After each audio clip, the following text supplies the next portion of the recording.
Bonjour et bienvenue dans le podcast Kampai format interview. C'est affublé d'une superbe casquette sœur d'édition qu'aujourd'hui je vous accueille.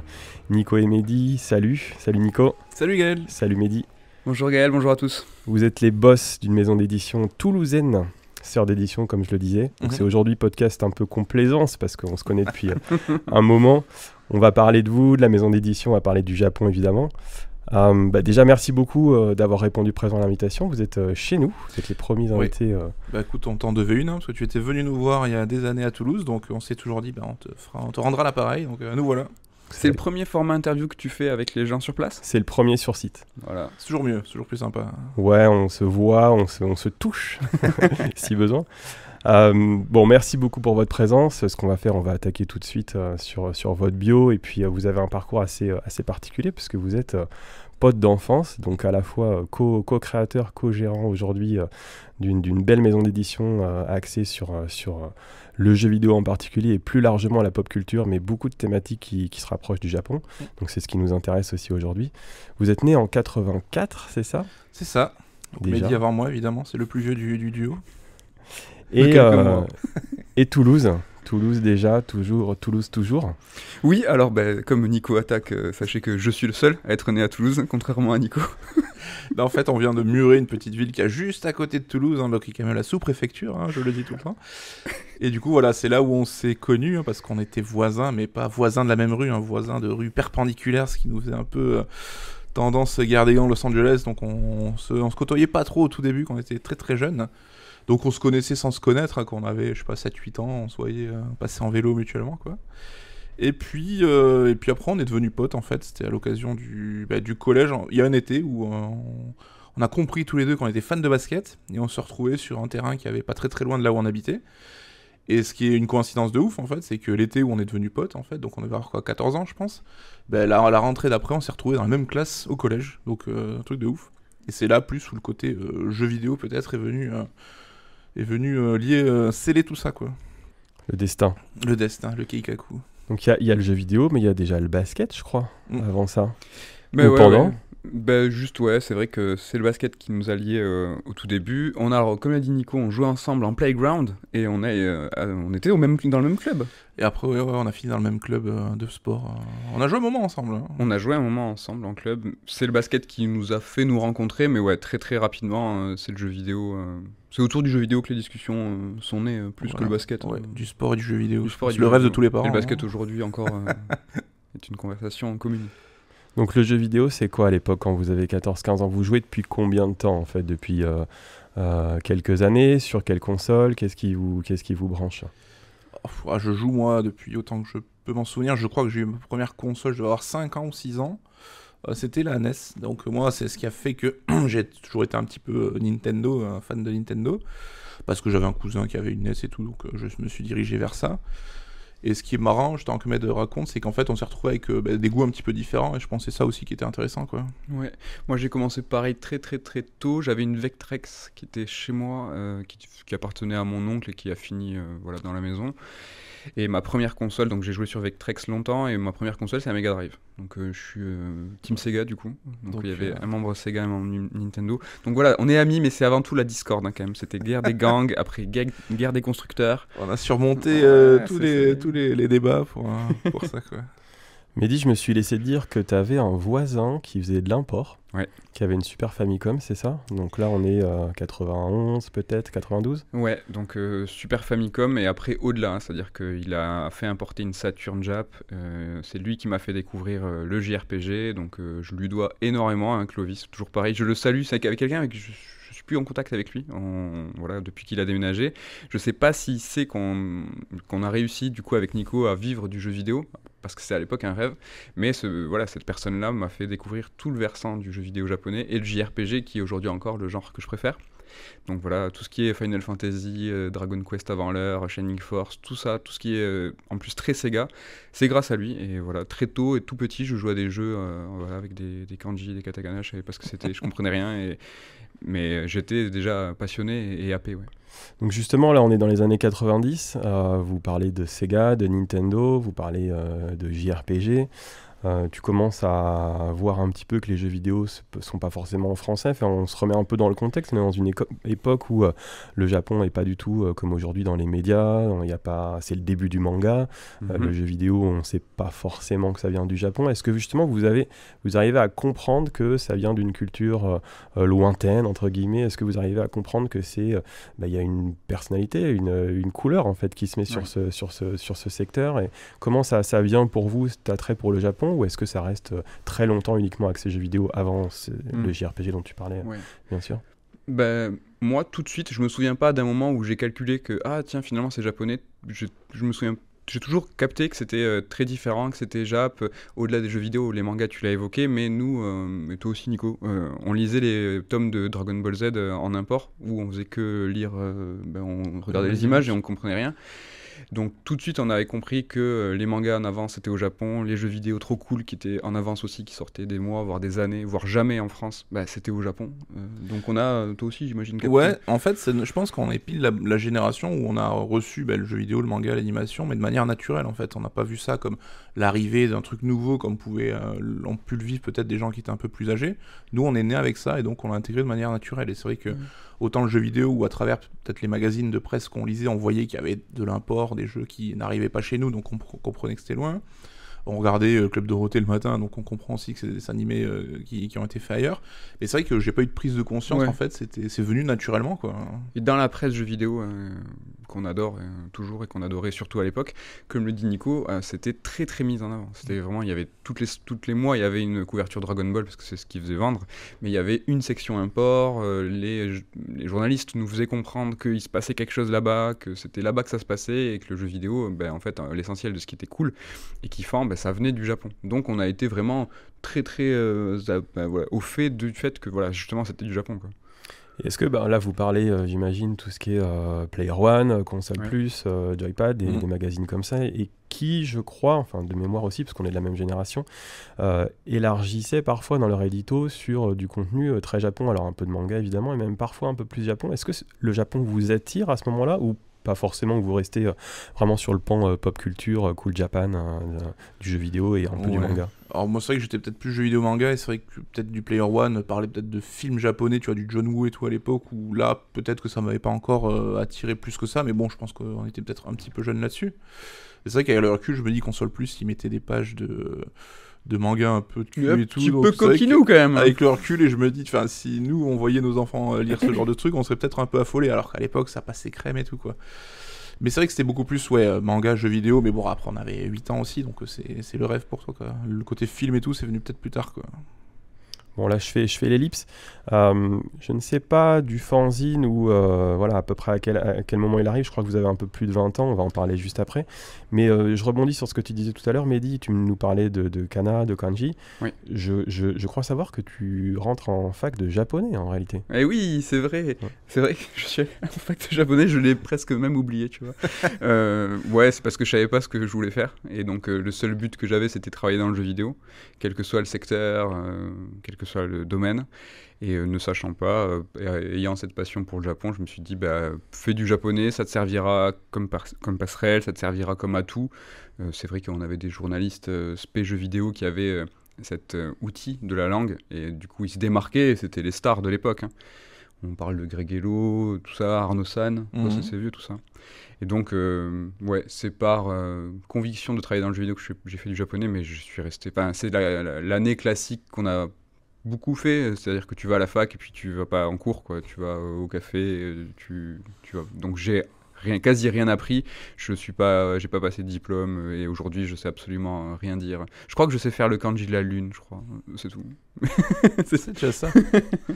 T'as pris du level en billard, je crois, non, cette année? Oui, j'étais pas mauvais, mais j'ai aussi tout perdu. C'est-à-dire que je suis aussi devenu mauvais en japonais qu'en billard. Et après, tu enchaînes sur des études d'édition, alors, parce que vous avez ça en tête déjà depuis un moment. On parle de la presse JV, on parle de votre appétence, voilà. Ouais. Tu pars sur des études de... Ouais, et donc du coup là je pense que c'est possible de faire ce fameux parallèle avec le fanzina et l'envie de presse qu'on avait avec Nico alors c'était pas nos 20 ans, mais c'est pour les 20 ans d'un ami, donc on a de 84 dont on a le même âge, qui est plus jeune que toi parce qu'il est de décembre. C'est vrai. Un petit genou. Sévère mais juste. Et voilà, le soir de ses 20 ans, comme pas mal de gens disent bah allez, vas-y, on monte un bar. Nous, on a fait vas-y, demain, on monte un magazine, qui était notre rêve de gosse. Hein. On était tout autant fans de jeux vidéo que de presse. On avait une passion qui était parallèle. C'est vrai qu'on était aussi excités par un nouveau jeu vidéo que par la sortie d'un magazine. On allait tous les mois fébrilement chercher notre magazine, tu vois, presque religieusement. En vélo, c'était vraiment une excitation folle. La presse, c'est une passion aussi dévorante que le jeu vidéo. Et donc, du coup, quand on a dit, bah vas-y, on se lance, on fait un fanzine, on a fait ce fameux fanzine Console Syndrome, uniquement sur la région toulousaine, avec voilà, un pilote, imprimé à 16 exemplaires. Alors, on avait des bribes d'ambition, hein, c'est-à-dire qu'on avait mis des fausses pages de pub avec écrit votre pub ici, appelez-nous à ce numéro, qui était mon portable, je crois. Le magazine en lui-même, pièce, nous coûtait, je sais plus, entre 15 et 20 euros pièce, je crois. C'était une fortune. Et donc, nous, on le vendait à 4 euros, je crois. Génie du marketing. Dès le début. Génie de la com, du marketing, du business. Génie de tout. Et donc, voilà, on a fait le tour des commerces spécialisés de jeux vidéo, le tour des kiosques, en fait. On allait voir chaque kiosque toulousain en leur disant « Est-ce que vous voulez mettre en dépôt-vente ce magazine ?» On a fait 7 numéros, dont le dernier n'a pas été sorti. Et le dernier devait être publié à quelques milliers d'exemplaires. C'était pour le TGS, c'était 1000-1500, je crois. Ouais, à l'occasion du salon Toulouse Game Show, on devait faire un peu le guide du salon, mais ça n'a pas pu se faire. Ouais. Et les 6 précédents numéros, je crois qu'on a imprimé à 100 ou 200, tu te rappelles ? Ouais, je crois qu'on a fait 50, puis 100 et peut-être 150, je sais plus trop. Et en 6 numéros, donc 7 numéros avec le dernier, je crois qu'on a eu 4 formules. On faisait des changements de formules, trop marrant quoi, on se cherchait de ouf. Et même le dernier qui était censé être un pseudo guide était un peu une nouvelle formule aussi. Donc c'était rigolo, on a vraiment, je pense, beaucoup appris. Bah de ouf, ouais. Et c'est vrai que quand on le regarde aujourd'hui, on a peut-être un petit peu honte avec le recul, mais il y a plein d'erreurs qu'on a faites à ce moment-là, mais qui nous ont été utiles pour pas les faire après. Et puis on essaie quand même de faire ça sérieusement. Ça avait, sans vouloir se jeter les fleurs, ça avait quand même un petit peu de gueule niveau le mag et tout. Et puis on s'imposait aussi une cadence, alors pas professionnelle, mais on sortait tous les 3 mois, je crois. Ouais. Et on essayait d'avoir une rigueur vraiment comme si c'était comme si on nous attendait. C'était important. Voilà. Oui, comme si c'était important. On avait des bouclages, on avait une rigueur de rendu des textes, alors que voilà, personne nous attendait quoi. Vraiment, on avait très très peu de lecteurs. Et je pense que cette rigueur qu'on s'impose à ce moment-là, c'est ça qui nous a un peu appris à bosser et qui nous a un peu mis dans le bon état d'esprit quoi, pour préparer professionnels. Quoi. Et à cette époque, donc voilà, il y avait vraiment beaucoup de magazines et il y avait certains mags qui étaient faits par Georges Grouard, qui avait en fait cette culture du long dossier avec le 30 pages, le 50 pages, toujours plus quoi. Et nous, ça nous passionnait d'avoir vraiment un travail au long cours au niveau de la presse. Et en fait, tout bêtement, quand cette presse est devenue moribonde, que tout s'est un petit peu cassé la gueule, on s'est demandé si justement le format long n'était pas une alternative intéressante, une solution potentielle. Donc pourquoi faire 30 ou 50 pages, pourquoi pas faire 100, 150, voire 200 pages, donc un format livre et un format MOOC. Donc le MOOC était aussi à l'époque assez en vogue. Il y avait le MOOC 21 qui est aujourd'hui encore en publication et qui fonctionne bien. Et il y avait plusieurs MOOC, ce format mi-magazine, mi-livre, qui était assez intéressant. Et au même moment, en fait, quand on a vu fleurir ces idées, il y a Pix & Love qui s'est lancé et qui a finalement donné du crédit à nos envies. En fait. On s'est dit, eux, ils se lancent dans le jeu vidéo avec un format MOOC. Ils veulent faire du format long aussi. Et en fait, plutôt que d'avoir cette envie de faire de la presse, en parallèle, on a fait aussi plein de sites, on a été en contact avec Alapage. Alors, ceux qui se rappellent de qu'est-ce que c'est Alapage ? C'est Rue du Commerce qui est... C'était un site de e-commerce, en fait, qui s'est fait racheter par Price Minister, peut-être ou... C'est pas Rue du Commerce ? Peut-être Rue du Commerce. Un truc de vieux, quoi. Donc, en parallèle de tout ça, on était quand même actifs à l'écriture sur Internet. Mais voilà, plutôt que de se dire on va lancer ou un site professionnel de jeux vidéo, d'actu jeux vidéo, ou lancer professionnellement un magazine, on s'est dit on va faire du livre. Et c'est là où Nico finissait... on s'est dit il va finir ses études, donc master de bio. Je peux vous donner l'intitulé si vous voulez. C'est pas évident. C'est pas évident. C'est très long. C'est virologie, bactériologie, thérapie génie. C'est vectorologie, vaccinologie et thérapie génique. Qui te sert beaucoup aujourd'hui. Ah effectivement. On a fait un livre Assassin's Creed et Resident Evil où on parle de génome et tout, ça nous a pas du tout servi, mais c'était stylé. Et donc voilà, Nico finissait son master, moi j'étais en période de recherche de ma vie, donc le japonais n'était en rien un échappatoire. Donc on s'est dit, il nous faut du savoir Théorique. Théorique. En fait, ouais. Un truc que tu peux pas inventer. Et donc c'est là où je suis parti en édition. Ok, donc là, bon, on en rigole, hein, vous en rigolez avec beaucoup de recul, mais en réalité, l'entrepreneuriat, c'est ça, c'est ce que vous racontez, le fanzine, c'est se chercher, c'est pivoter, c'est faire évoluer son produit, entre guillemets, et puis faire comme si on nous attendait. Enfin, l'entrepreneuriat, c'est ça, ça commence par ça. Et ce qui me fait une transition facile, parce que là, on arrive en 2010, si je me trompe pas, et Console Syndrome devient une maison d'édition. C'est ça. Ouais. Donc ouais, en fait, c'était l'étape d'après, tout simplement. Donc dès qu'on a fini tous les deux nos études, on a pris un petit moment de réflexion pour essayer de poser ce qu'on voulait. Et ce qui est rigolo, c'est que le concept tel qu'on a imaginé le livre à ce moment-là, c'est ce qui a guidé vraiment toute la façon de faire, et encore aujourd'hui, quoi. Donc on a vraiment pris ce temps de réflexion-là pour imaginer le livre qu'on aimerait lire et le livre qu'on pensait qui pourrait plaire aux gens. Et je sais plus. Alors ouais, il y avait Pix and Love qui était vraiment sur le côté rétro gaming et le côté, tu sais, anecdote, trivia, Histoire. Ouais. Et nous, ça nous plaisait, mais c'était pas ce qui nous excitait vraiment le plus. Et nous, c'était l'idée de traiter, tu vois, toujours le côté presse actu, de traiter les licences du moment, les jeux auxquels on jouait en fait au jour le jour, quoi. Et je sais plus exactement comment on a décidé de se pencher sur la saga Assassin's Creed. Alors il y avait juste 2 épisodes à l'époque, donc c'était encore assez neuf. Mais c'est vrai qu'elle avait...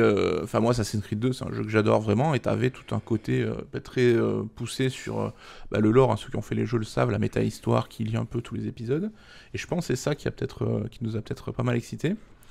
Et alors, de manière complètement candide, avec la naïveté de l'époque, en fait, on a contacté Ubisoft pour leur dire...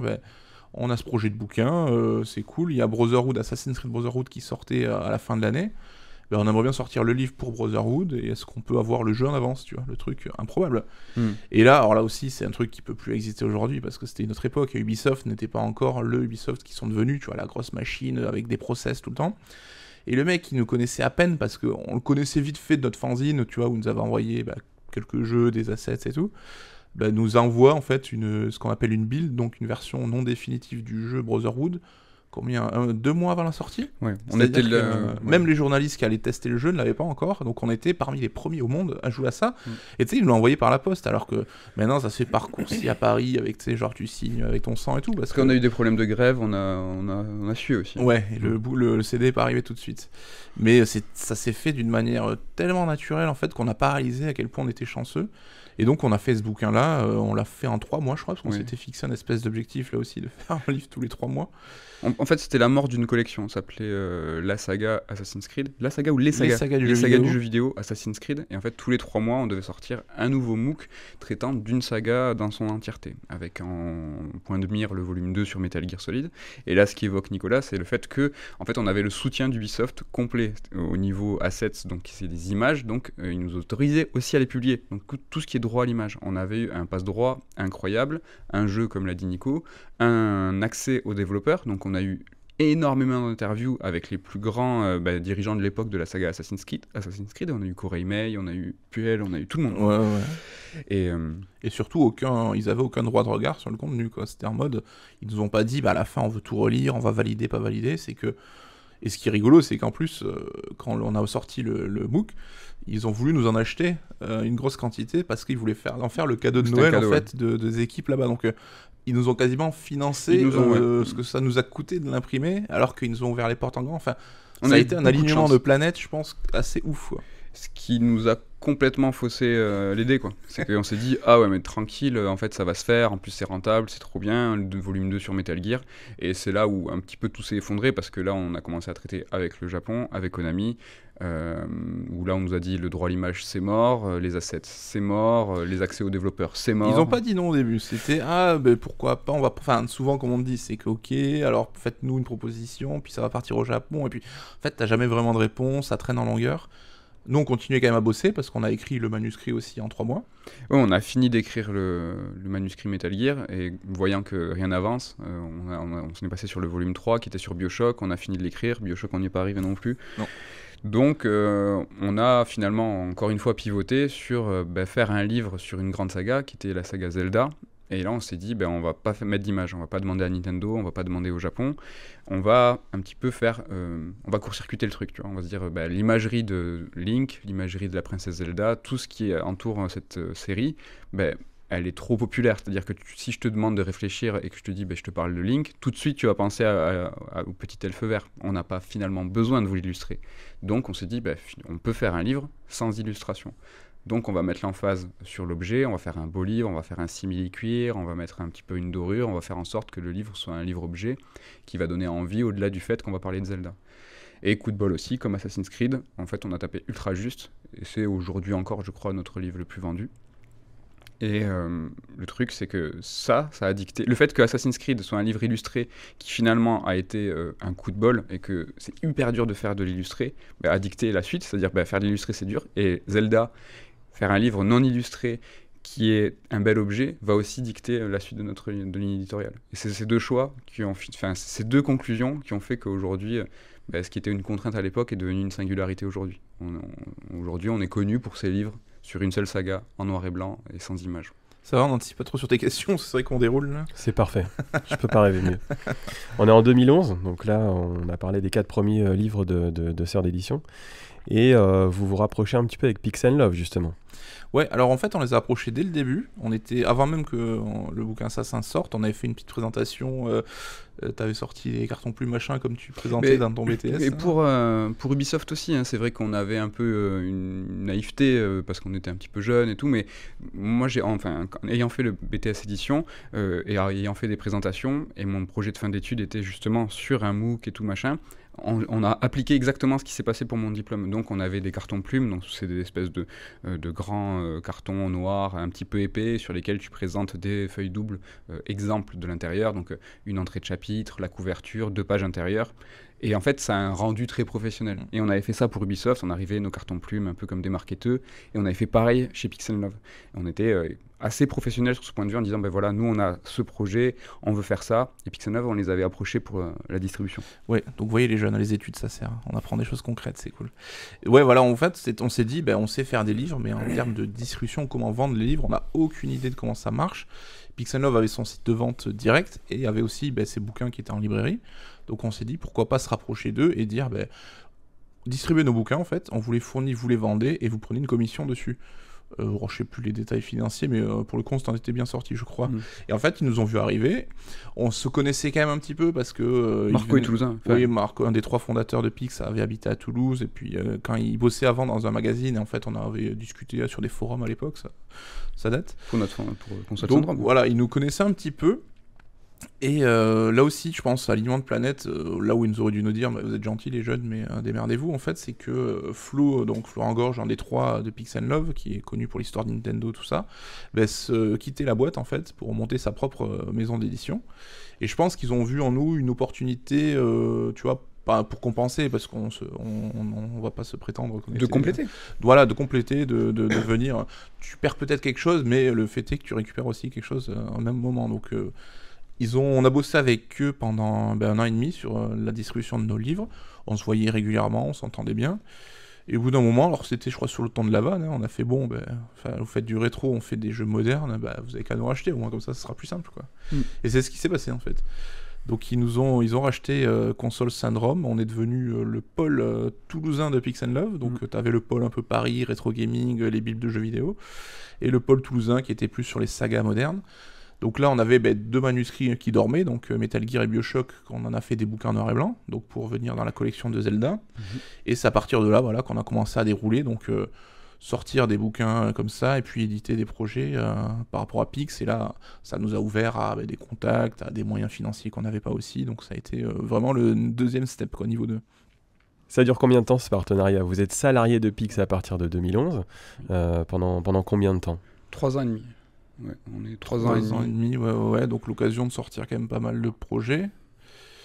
Et voilà, donc ça a fonctionné bien. Il y avait un des 3 fondateurs qui était venu à Toulouse et qui a bossé directement avec nous. Ouais. Et après, c'est vrai que c'était quand même c'était devenu quand même, sans dire une grosse machine Ubisoft, mais à un moment, il y avait 11 personnes qui bossaient là. Pour Ubisoft Pix. Ah là, voilà, on vous dit tout, en fait. Le reveal. Assassin's Creed, c'est nous. Et donc, c'est vrai que prendre une décision ou faire avancer sur des projets, ça devenait peut-être un peu plus long, un peu plus compliqué, quoi. Et nous, on avait l'habitude, c'est vrai, de fonctionner un petit peu en tandem, parce que quand on a vendu la société à Pix & Love, on avait, tu vois, genre, tel des gens de Wall Street, on avait un peu des conditions, et on voulait conserver notre autonomie, notre pouvoir décisionnel et tout. Le pôle Toulouse était quasi indépendant. On faisait ce qu'on voulait. Et donc c'est vrai qu'il y a eu 2 versants à Pix & Love, ce qui était Bible et Histoire, qui étaient façonnés à Paris. Et nous, à Toulouse, on développait les livres qui nous caractérisaient, ces livres en noir et blanc sur une seule saga. On avait un gros rendement, parce qu'on avait une façon de fonctionner qui était différente. Et c'est vrai que Nico l'a évoqué, Pix & Love c'était devenu quelque chose, dans le sens où pour une petite maison d'édition, on a dépassé les 10 employés à un moment. On était 10, 11. Donc il y avait quand même une certaine infrastructure à gérer, infrastructure qui était en 2 pôles séparés géographiquement. Et là où tu voulais en venir, je pense, c'était qu'il y avait des décisions qui étaient un petit peu longues à prendre. Nous, on a nos automatismes, on aime bien des fois quand ça trace.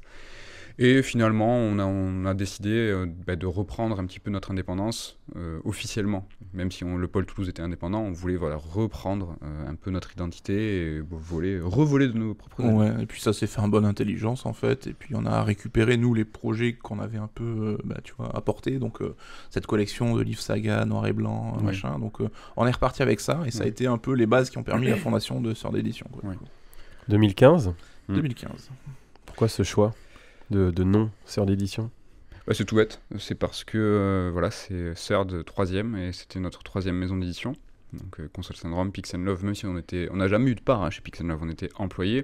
Nous on s'est toujours battus et on a toujours travaillé chez Pix comme si c'était notre boîte. Donc c'est pour ça qu'on la considère comme une étape aussi importante que Console Syndrome. Et donc Sœurs de la 3e, c'était l'année de nos 30 ans. On aime beaucoup Street Fighter Third Strike. Et Nico, tu avais trouvé aussi le nom du label de Jack White, qui est Thirdman Records. On aimait bien la sonorité. On aimait bien la sonorité et on n'avait pas du tout percuté que c'était dur à prononcer, Third. C'était vraiment quelque chose qui était compliqué, qu'il peut y avoir des jeux de mots pas cool. Ouais. Si vous n'y avez pas pensé, n'y pensez pas. Puis en plus, je te le dirai, Gaël, en off, mais vraiment, elle est vraiment pas cool et on n'y a pas du tout pensé à ça. Et c'est en plus un nom en franglais où t'as Third qui est en anglais, édition qui est en français, donc les gens, des fois, ils disent Third Editions. Parce qu'il y a un accent à édition. Donc c'est pas forcément le meilleur nom qu'on. Enfin, mais on l'aime bien. Ouais. On l'aime bien, après voilà, on a réussi à trouver une identité visuelle qui était sympa. Et tout le storytelling que je t'ai un peu balancé sur Third Strike et tout machin, c'est venu après, le côté 30 ans. On a très très rapidement joué sur le côté 3 en fait. On s'est dit, tiens, c'est intéressant ce côté 3, on va vachement en jouer. Le vrai anniversaire de Third est fin février, et en fait on l'a déplacé au 3 mars. Donc, pour le 3-3. Pour le 3-3. L'anniversaire de Third, c'est le 3 mars. Tout est faux, les gens. Si tout est fake. Tout n'est que marketing. Non, mais en fait, c'est pas faux, c'est que tu tords un peu la vérité. Fin février. Pour le coup, c'était 28 février, donc tu vois, c'est vraiment le dernier jour de février. Déjà, février. c'est même pas un vrai mois, février, tu vois. Donc voilà, on a un peu tordu la vérité pour embellir, tu vois, le côté 3-3, tout ça. Donc voilà, Third s'appelle comme ça parce que c'est la 3e boîte. Ça fait partie du lore, de la légende, c'est ce dont l'histoire se souviendra. Après, de manière plus prosaïque, c'est la boîte aussi de la maturité, peut-être pour vous, parce que vous avez toute l'expérience du fanzine, puis de 2 premières maisons d'édition, à la fois en tant qu'entrepreneur, puis en tant que salarié, même si vous aviez beaucoup de prise dans les décisions en réalité. Là, vous commencez à rouler, vous avez vos automatismes, vous avez vos habitudes, vous commencez à avoir un sacré réseau, je pense aussi. Comment ça se passe pour vous là? Vous vous dites quoi? Le sky is the limit? C'est parti en fait en 2015.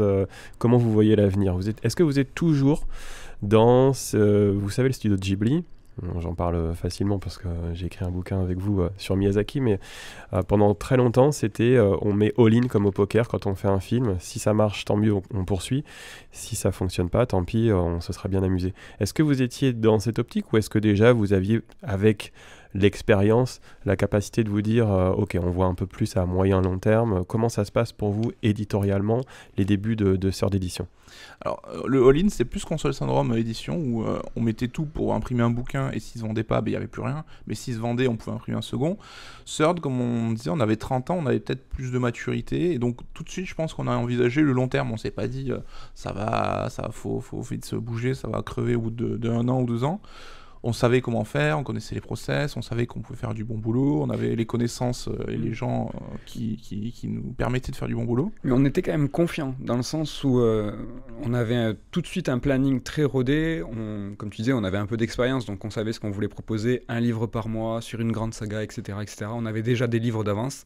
En revanche, si les 2 premiers bouquins sur FF10 et Resident Evil, s'ils ne fonctionnaient pas, on plie boutique. C'est-à-dire qu'on n'avait pas... on n'avait pas de trésor. On n'avait pas de trésor, on n'avait pas levé de fonds, on avait tous les deux investi, Nico et moi, à titre perso.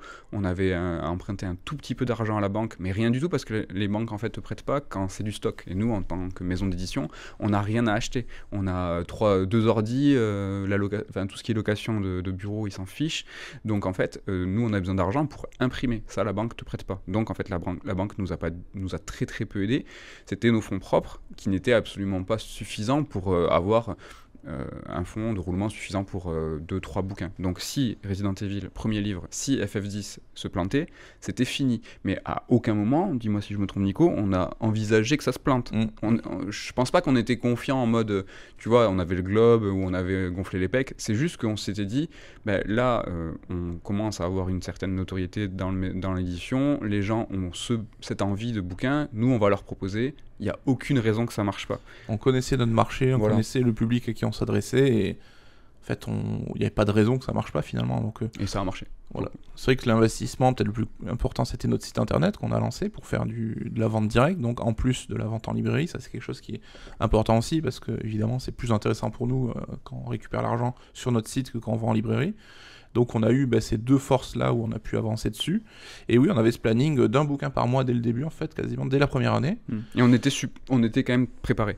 Quand CERD s'est lancé, le site était terminé, plusieurs bouquins étaient terminés, le planning de l'année était fait. Franchement, pour le coup, c'est vrai que ces précédentes expériences chez Console Syndrome et chez Pix, et dans les 2 camps, c'est-à-dire qu'à un moment c'était notre boîte, l'autre moment on était salarié, tout ça a été ultra bénéfique, et franchement c'était que du positif, et ça nous a vraiment mis le pied à l'étrier pour que quand le top départ était lancé, nous on était vraiment super opérationnels. Aujourd'hui, après 8 ans de CERD d'édition, vous avez combien de livres dans votre catalogue ? C'est une bonne question. Ouais, on a dépassé les 100. Mais large. 117, je crois que je les ai comptés il y a quelques mois, on était déjà 120, on était à plus de 120. Ouais. Donc en français, sachant qu'on a en plus une activité en anglais, donc aux États-Unis et Royaume-Uni, là on doit être à 25-30 bouquins traduits. Donc ça fait quand même beaucoup. Oui, ça fait beaucoup. Comment on fait pour choisir les thèmes des livres que vous allez éditer ? Comment vous faites ? Vous en parlez entre vous ? Vous avez des idées d'auteurs ? Est-ce que vous partez plutôt sur un sujet, sur un jeu, maintenant que depuis pas mal d'années déjà de la pop culture, sur un titre de manga par exemple, ou une série, un film ? Est-ce que vous avez déjà dès le départ toute la chaîne dans votre tête et puis vous contactez en espérant que, ou alors ça se fait par échange, un peu comme ça a été notre cas ? Est-ce qu'il y a plusieurs manières d'aborder la conception d'un livre et d'abord l'idée de base ? Il y a plusieurs manières, mais c'est vrai qu'en général, on arrive avec l'idée en disant il faut qu'on fasse un livre sur tel truc. Ça peut être un jeu, un manga, un film, parce que on sent que c'est un sujet qui nous plaît, qui nous intéresse, qui a de quoi dire et qui a un potentiel commercial évidemment, quoi. Et là-dessus, comme on l'a dit, comme on était lecteur de presse et tout, surtout dans le jeu vidéo, parce que CERD au début c'était que du jeu vidéo les premiers temps, on connaissait un peu toutes les plumes, tu vois, du milieu. Et tout de suite, on savait, à tel sujet, lui, ce sera lui le meilleur. À tel sujet, c'est lui le meilleur. Et du coup, on allait contacter les gens comme ça. Et souvent, ça fonctionnait, en fait. On pensait aller chercher les spécialistes des sujets. Et c'est pour ça qu'aussi, on est venu à discuter avec toi. Et puis quand on a monté CERD, on avait déjà notre schéma. C'est-à-dire que les premiers bouquins, Zelda, mais pas que, donc Metal Gear, Bioshock, tout ça, c'est nous qui les avons rédigés.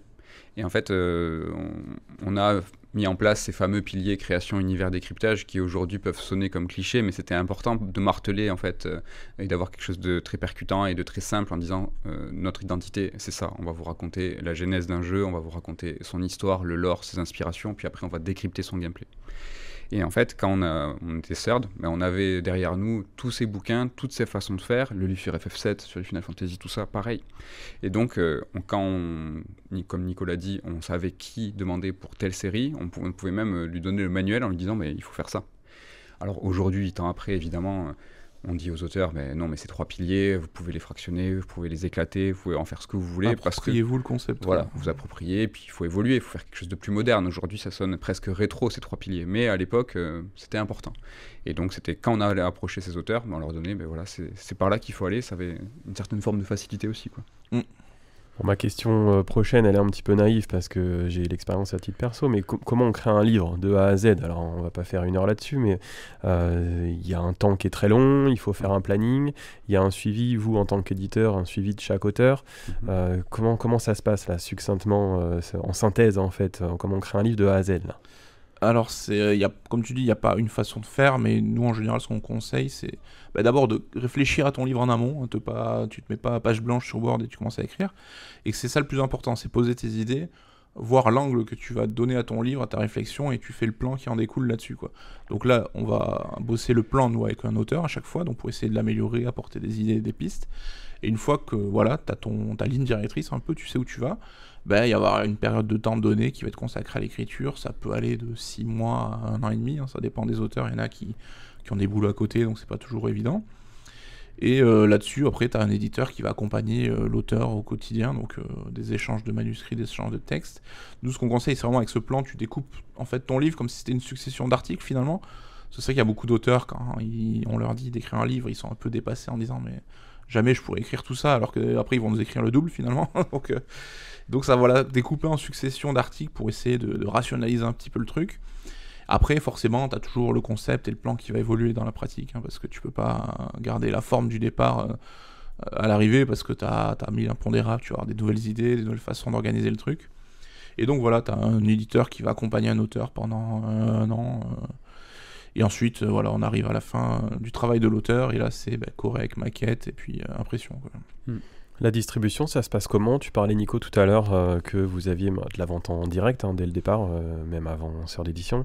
On parle beaucoup d'Amazon, on parle beaucoup des librairies, il y a la vente en direct. Comment ça se répartit chez vous? Est-ce que vous essayez plutôt de favoriser tel ou tel spectre? Est-ce que, voilà, comment ça se passe pour vous, la distribution? C'est compliqué parce que la distribution en librairie, c'est celle qui est la plus importante en termes de masse. C'est-à-dire qu'en nombre d'exemplaires, c'est là où on est le plus diffusé, c'est là où on est le plus acheté. C'est normal, hein, on est sur plus de 500 points de vente en France. En revanche, la vente directe, c'est fondamental parce que justement, il n'y a pas tout ce pourcentage qui est laissé à la distribution. Et ça, c'est vrai dans n'importe quel secteur, hein. Là, je vous parle du livre, mais quand vous achetez quelque chose en grande surface, le pourcentage le plus élevé, c'est la distribution. Et donc en direct, quand quelqu'un achète un livre directement chez nous, il y a 95% du prix du livre qui nous revient. Donc c'est quelque chose qu'on favorise beaucoup, qu'on incite, hein. On a tout un pan qu'on appelle le premium, où on va récompenser les gens qui nous soutiennent, parce que c'est des achats qui sont quasi militants, c'est-à-dire qu'ils vont payer des frais de port, alors que sur Amazon, tu peux avoir 1 centime, tu peux aller directement chez ton libraire, tu ne payes rien, tu payes que le prix du livre. Donc on va favoriser ça avec des cadeaux, des livres qu'on va écrire, produire que pour eux, on appelle ça les petits ludothèques. Donc tu achètes 5 livres chez nous en direct, tu vas avoir ce petit ludothèque en plus gratuitement. On a toute une gamme pour chaque livre, en fait on a une sorte de collector qu'on appelle First Print, et donc voilà, ces livres ont une jaquette, ont une couverture qui est faite exprès. On offre l'e-book avec, donc c'est un service qui coûte 5 € de plus, qui en toute transparence nous coûte beaucoup plus. Si on devait répercuter le prix de faire une couverture par un grand... On travaille avec de grands artistes, hein, sur les illustrations, tout ça, donc c'est à la First Print, souvent on met le paquet, quoi. Mais on récompense, donc pour 5 € de plus, vous avez la First Print. Et donc vous avez tous ces services en plus, l'exclusivité d'avoir un livre qui ne sera jamais réimprimé, c'est des tirages qui sont tout petits, les First Print. Donc voilà, c'est récompensant, on imagine, et c'est quelque chose qui fonctionne très bien chez nous et qui incite les gens à commander en direct, parce qu'en direct, c'est ce qui fait tenir la boîte aussi, hein. C'est vrai que si on était que sur les librairies, CERD existerait, je pense, mais n'aurait pas du tout le même visage. On n'aurait pas, je pense, le même rendement, on serait peut-être pas 5 dans la société. On n'aurait pas de jacuzzi dans le bureau. On n'aurait pas de jacuzzi dans le bureau. Non, c'est vraiment l'addition des ventes directes et des ventes en librairie qui font qu'aujourd'hui, ça tient, et on a trouvé cet équilibre, et... il reste quand même fragile, cet équilibre. C'est dur d'être rentable en tant qu'éditeur aujourd'hui? Sans le direct, sans la vente directe, énormément. Vraiment, ça serait, je pense, une tannée, voire impossible. Aujourd'hui, le monde de l'édition va pas bien, c'est-à-dire que les ventes de l'édition sont en chute tous les ans, et que ça soit n'importe quel livre ou la littérature blanche, ce qui est roman, tout ça, c'est le manga en fait qui va charrier tout le secteur. C'est le manga qui est en croissance constante avec 3 chiffres, quoi. Il fausse un peu du coup le chiffre global, quoi. Nous, on est donc toulousain, sur la région toulousaine, il y a beaucoup d'éditeurs indépendants. C'est le second pôle français après Paris au niveau des éditeurs indépendants. Et on est en contact avec le CRL, donc c'est le comité régional de la littérature, je crois, et donc qui nous dit non mais vous êtes une exception, c'est-à-dire qu'en tant que petite maison d'édition, vous êtes en croissance, vous employez des gens, c'est-à-dire que les maisons d'édition indépendantes, c'est 2 fondateurs qui galèrent et qui fait ses petits livres avec ses auteurs et qui sous-traite tout. Nous, on est 5 dans l'équipe. Et on a employé comme ça 1-2 personnes chaque année. Donc là, on a atteint une certaine forme de stabilité. Mais non, si on n'avait pas cette vente directe, si on n'avait pas ce soutien des gens, si on n'avait pas cette offre privilégiée, tu vois, où on va faire du premium, ça marcherait, mais je ne sais pas dans quelle mesure. Oui, ce qu'il faut dire, c'est que c'est un marché de niche, en fait, le livre de jeux vidéo, surtout le livre sans images de jeux vidéo. Nous, c'est bien parce qu'on vise justement ces niches-là, parce que c'est des gens qui sont passionnés et qui suffisent à nous faire vivre quelque part, tu vois. Mais comparé à, je sais pas, ce que tu peux viser avec un roman d'un auteur connu, on est une fraction minimale, quoi. Par rapport à la fiction, c'est vrai, mais on vend plus que certains hommes politiques. Oui, et tant mieux. Oui, bien sûr. Mais vous savez, en période électorale, il y a chaque personnalité politique qui va sortir un petit peu son programme. On en éclate quelques-uns quand même. Ouais, pas mal. Vous le disiez tout à l'heure, c'est un petit milieu, le jeu vidéo, et puis l'édition, c'est un petit peu pareil finalement. Il y a une bonne ambiance professionnelle dans ce réseau ? Oui, en fait, c'est marrant parce qu'on se connaît tous plus ou moins. Tu vois, dans l'édition de jeux vidéo, ce qui est assez spécifique, on a une variété déjà de maisons d'édition qui est énorme, et je pense que c'est une exception française là-dessus. Mais c'est qu'à un moment, je pense qu'on s'est tous retrouvés chez Pixel Love, tu vois. C'est qu'on est tous partis de là où, tu vois, nous on venait d'avant. Mais t'as Flo qui a monté au Mackey Books, qui venait de Pix. T'as Jean-Marc Desmolly qui a bossé chez Pix, puis qui a monté Geeksline. Nous, on est passé chez Pix, on a monté notre maison d'édition. Donc, on s'est tous plus ou moins croisés à un moment, on a tous plus ou moins bossé ensemble à un moment. Donc, alors, on va pas se mentir, on n'est pas en contact régulier, on se fait pas des barbecues tous les week-ends, hein, mais on se connaît, ça se passe plutôt pas mal, quoi. Oui. Et puis, on a finalement tous trouvé notre créneau en fait, et sans trop se marcher sur les pieds, même si évidemment on fait quand même des produits qui se ressemblent, mais tu vois, Pix c'est un peu dérivé sur la vente de jeux maintenant en édition collector, enfin des jeux des maths notamment dont ils sortent des boîtes. Oui.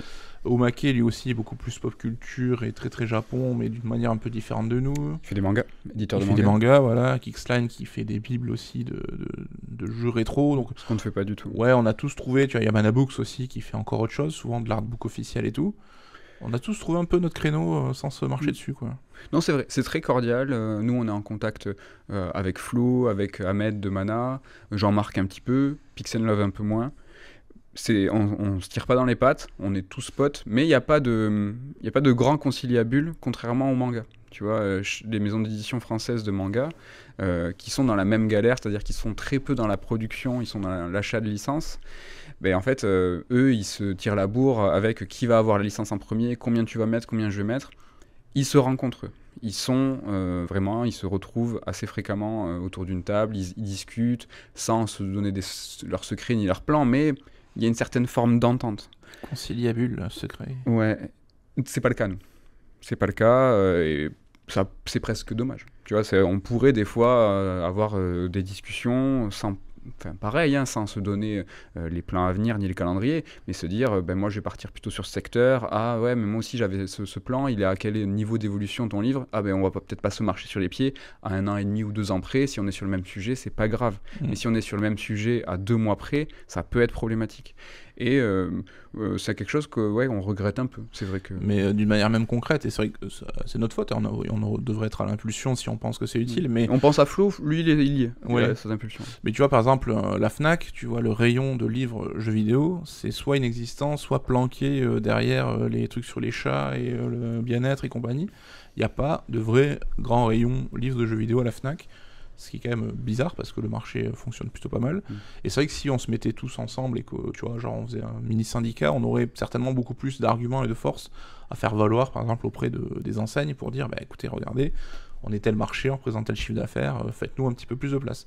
Que si on y va, nous, tout seuls, de notre côté. Mais bon, Pourquoi pas, peut-être qu'on se lancera un jour. Hein. On sait Oui. pas. Allez, on le fait. Donc tu l'as dit, Mehdi, et puis Nico aussi, vous êtes 5 personnes, donc vous deux et puis 3 salariés. Pour vous, l'entrepreneuriat, je pense que c'est devenu aussi une part importante de votre vie. Est-ce que vous pourriez redevenir salarié? Alors je dis ça, c'est d'autant plus facile pour moi de le dire parce qu'on a beaucoup de proximité, on est vraiment potes, mais vous avez un réseau d'auteurs aujourd'hui qui est vraiment très important, tout le monde se connaît dans le milieu.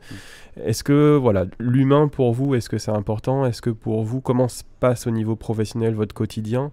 Comment on fait en fait pour gérer à la fois les enjeux économiques tout en ayant l'humain au cœur du métier, parce que finalement on fait beaucoup de social aussi, je le sais, pour avoir été de l'autre côté de la barrière avec vous, mais c'est compliqué d'être éditeur. Ouais, c'est vrai que c'est un métier un peu... Enfin, ça peut ressembler à un psychologue, hein, parfois, ça dépend des auteurs, mais tu as un accompagnement, et comme tu l'as dit, chaque auteur est différent, et donc chaque auteur va être accompagné différemment, donc faut bien prendre ça en compte et l'intégrer. L'écriture d'un livre est en soi une épreuve. C'est vraiment très très compliqué, c'est quelque chose où tu te sens très seul, où tu es face à ta page blanche, et puis après tu as des phases de doute, des phases d'euphorie, enfin, c'est extrêmement compliqué. Et c'est vrai que l'éditeur, comme l'a dit Nico, est là pour soutenir, suppléer dans ces moments de joie, mais aussi dans ces moments de peine. Et donc il y en a qui sont des auteurs qui sont très indépendants, d'autres qui demandent beaucoup de soutien.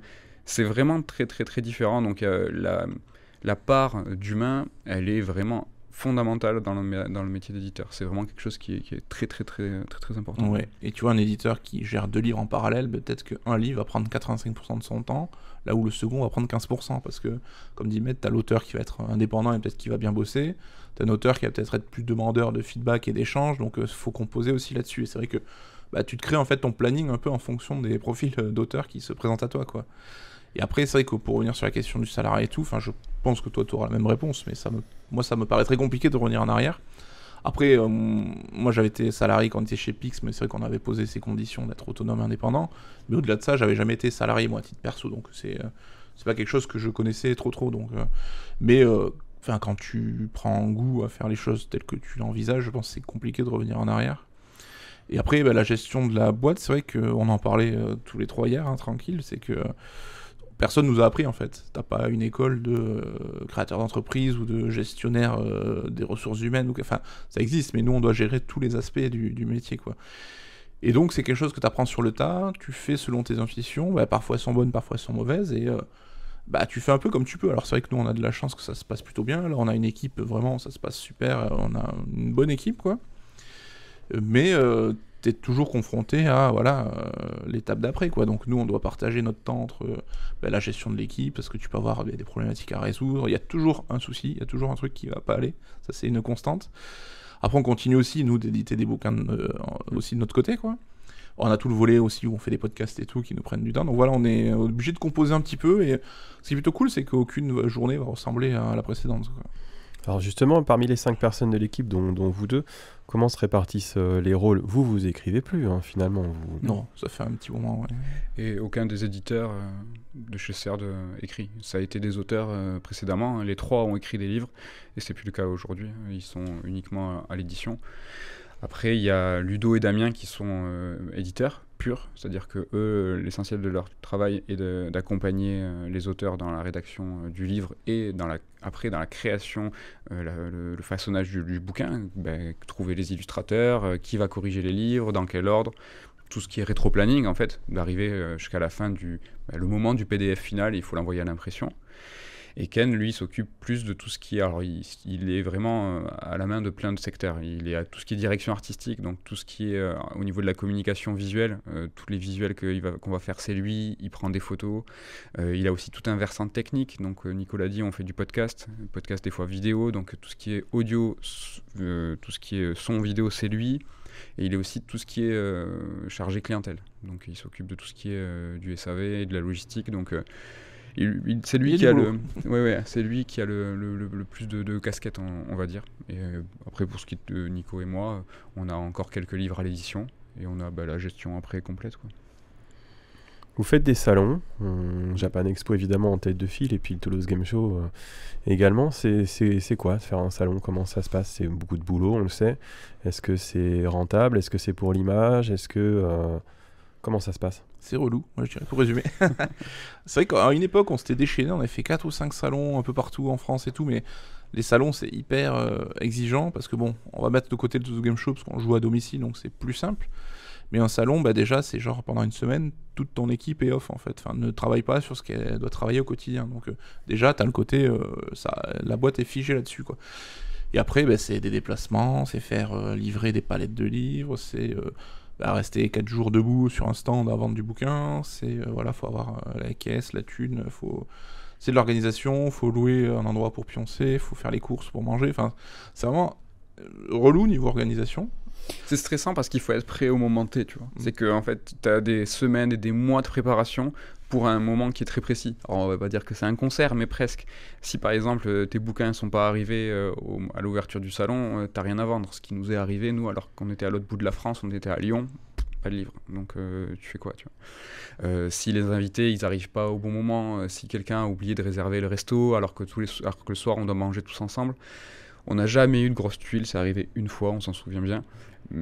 Tout se passe bien, mais c'est stressant parce que ouais, tout converge à un même point. Donc ça, c'est vraiment pas simple. Ouais, donc du coup, c'est pour ça qu'on se limite Japan Expo et Toulouse. Ouais. Après, ça reste, enfin, la Japan Expo, c'est un gros événement, donc ça brasse énormément de gens et pour nous, ça reste une bonne affaire au niveau commercial, hein, malgré tout.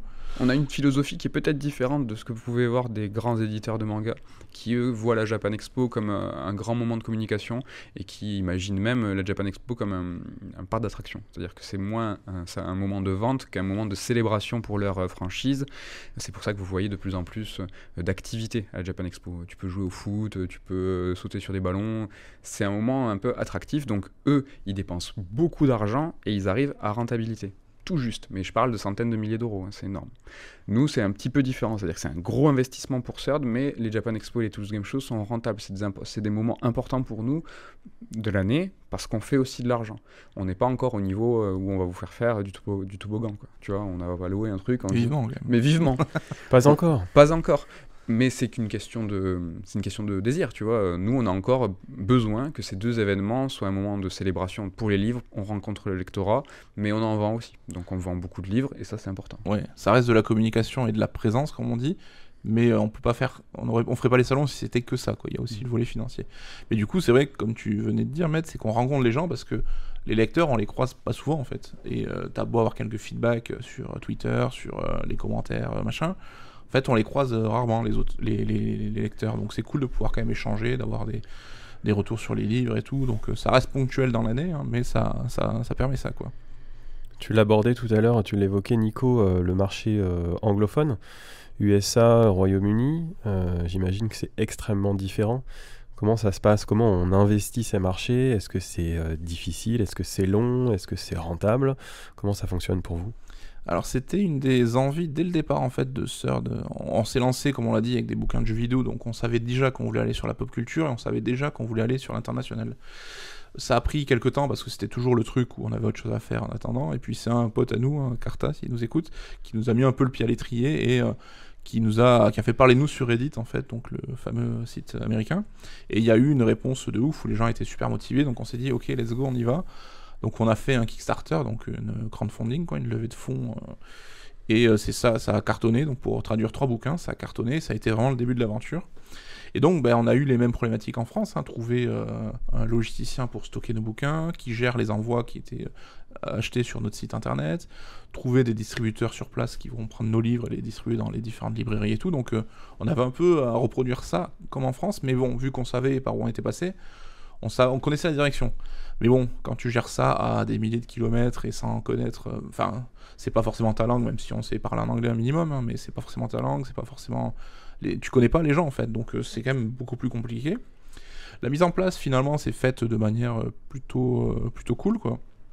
Et le problème, c'est que, voilà, quand tu sors un livre en France, t'as un investissement d'impression, donc tu te retrouves avec tes exemplaires, et dans la vente, tu vas vite te rentabiliser, parce que c'est comme ça que ça marche, quoi. Là, quand on traduit un bouquin, c'est des bouquins qu'on va devoir investir, donc de l'impression et de la trad. Et ça, à rentabiliser, ça va demander énormément de temps, quoi. Donc c'est pour ça qu'on passe par des crowdfunding régulièrement pour financer nos bouquins. La trad, c'est une fortune. C'est une fortune, on se rend vraiment pas compte. Je pense que l'ensemble du lectorat, tout ça, les gens se rendent pas compte. On veut faire les choses bien aussi. C'est vrai qu'on pouvait faire beaucoup moins cher, mais là on voulait, c'était un prérequis. Enfin, il fallait que les textes soient impeccables, qu'on sente pas le côté traduit et tout. Donc c'était on a plutôt des bons retours là-dessus, quoi.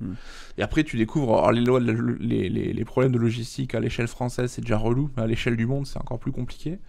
C'est-à-dire que tes bouquins aux États-Unis, est-ce que tu les imprimes là-bas, est-ce que tu les imprimes ici? Si tu les imprimes ici, avec les imprimeurs que tu connais et donc qui sont plus intéressants financièrement, il faut que tu les envoies aux États-Unis, donc par bateau. Donc ça se fait dans des... c'est des voyages qui prennent des mois et des mois, donc il faut que tu calcules que si ton livre sort à telle date, tu as encore moins de temps de préparation pour les livres en français. Une fois sur place, tu as toutes les questions de douane et tout, ça c'est une tannée sans nom, quoi. Et voilà, et donc... pour être honnête, ça marchote, c'est une part pas négligeable de notre chiffre d'affaires, mais on n'est pas autant impliqué parce que nous, le marché français, on le connaît, puis ça nous passionne, tu vois, quand on sait qu'on va annoncer tel truc, on voit la réaction des gens et tout. Aux États-Unis, t'as toujours ce décalage, quoi, donc il faut qu'on continue à s'accrocher parce que c'est pas évident, mais c'est compliqué d'avoir... on pourrait se dire, les États-Unis, c'est 10 fois la France, donc on devrait faire 10 fois le chiffre d'affaires, quoi, mais ça marche pas exactement comme ça, quoi. Si je devais rajouter un truc un peu rétrospectivement, quand on s'est lancé sur ce marché avec un crowdfunding, le fait qu'on soit complètement béotien, ou en tout cas qu'on ait une fausse idée de comment ça va se passer aux États-Unis, ça nous a fait faire des trucs qu'on n'aurait jamais osé. C'est-à-dire que notre premier crowdfunding, on a mis un objectif à 100 000. 100 000 euros. 100 000, c'est-à-dire qu'il y a des studios connus qui veulent développer des jeux, qui n'arrivent pas à atteindre ce palier qui est énorme. Et nous, avec un panier en plus de 25-30 balles, quoi. Donc ça c'est important, c'est quand le panier est bas, c'est très compliqué en fait d'arriver à l'objectif parce que du coup il faut beaucoup de gens. Et en fait on n'a quasiment jamais réussi à le reproduire. Ça a vraiment été la chance du débutant encore une fois. Et oser mettre un goal à 100 000, mais c'est aujourd'hui, mais jamais on ferait ça, jamais. Et en fait on va entre guillemets vraiment, et c'est l'audace, quoi. C'est qu'on se dit ouais, ça va le faire tranquille. T'imagines le nombre d'Américains puis dans le monde tous les anglophones vont pouvoir se prendre ces bouquins là. Ça a été un coup de bol, mais un coup de bol de ouf, quoi. Aujourd'hui, depuis quelques années déjà, vous faites du podcast. Podcast Third avec pas mal de formats différents. Est-ce que vous pouvez nous détailler un petit peu ce que vous faites, pourquoi vous le faites, et voilà, quel est le plaisir que vous en retirez, peut-être les bénéfices en direct. C'est quoi le podcast chez Third? Alors déjà, on est auditeurs de podcast, tous les deux, on aime beaucoup ça. Et avant même Third, quand on avait nos projets fanzine, nos sites internet amateurs, on s'amusait à faire du podcast régulièrement d'une manière ou d'une autre, parce que ça nous plaisait en fait, de se poser, discuter jeux vidéo entre nous, c'était cool, quoi. Et dès le début de Third, on s'est dit aussi, on venait de Pix où t'avais une proximité avec les gens, tu vois, ils mettaient au début les petits post-it, machin, t'avais vraiment une communauté, ils étaient assez proches de la communauté. Et nous, c'est vrai que quand on est arrivé, on a peut-être voulu se démarquer un peu de ça, et on a eu une communication plus distante, en fait, plus entreprise, quoi. Et au bout d'un moment, on s'est dit quand même, il fallait qu'on cherche à s'humaniser un petit peu auprès des lecteurs, parce que c'est comme ça aussi que tu crées de l'empathie, que tu crées de l'affection pour une marque, quoi. Donc on a lancé un premier format qui s'appelait Sœurs d'émission, et là le but c'était de revenir avec, on parle d'un livre qu'on vient d'éditer avec son auteur, et d'apporter soit de l'info complémentaire, soit une sorte de résumé global du bouquin. Et c'était une manière d'allier le podcast, mais d'avoir toujours cette approche édition et de pouvoir faire découvrir un peu notre travail là-dessus, quoi.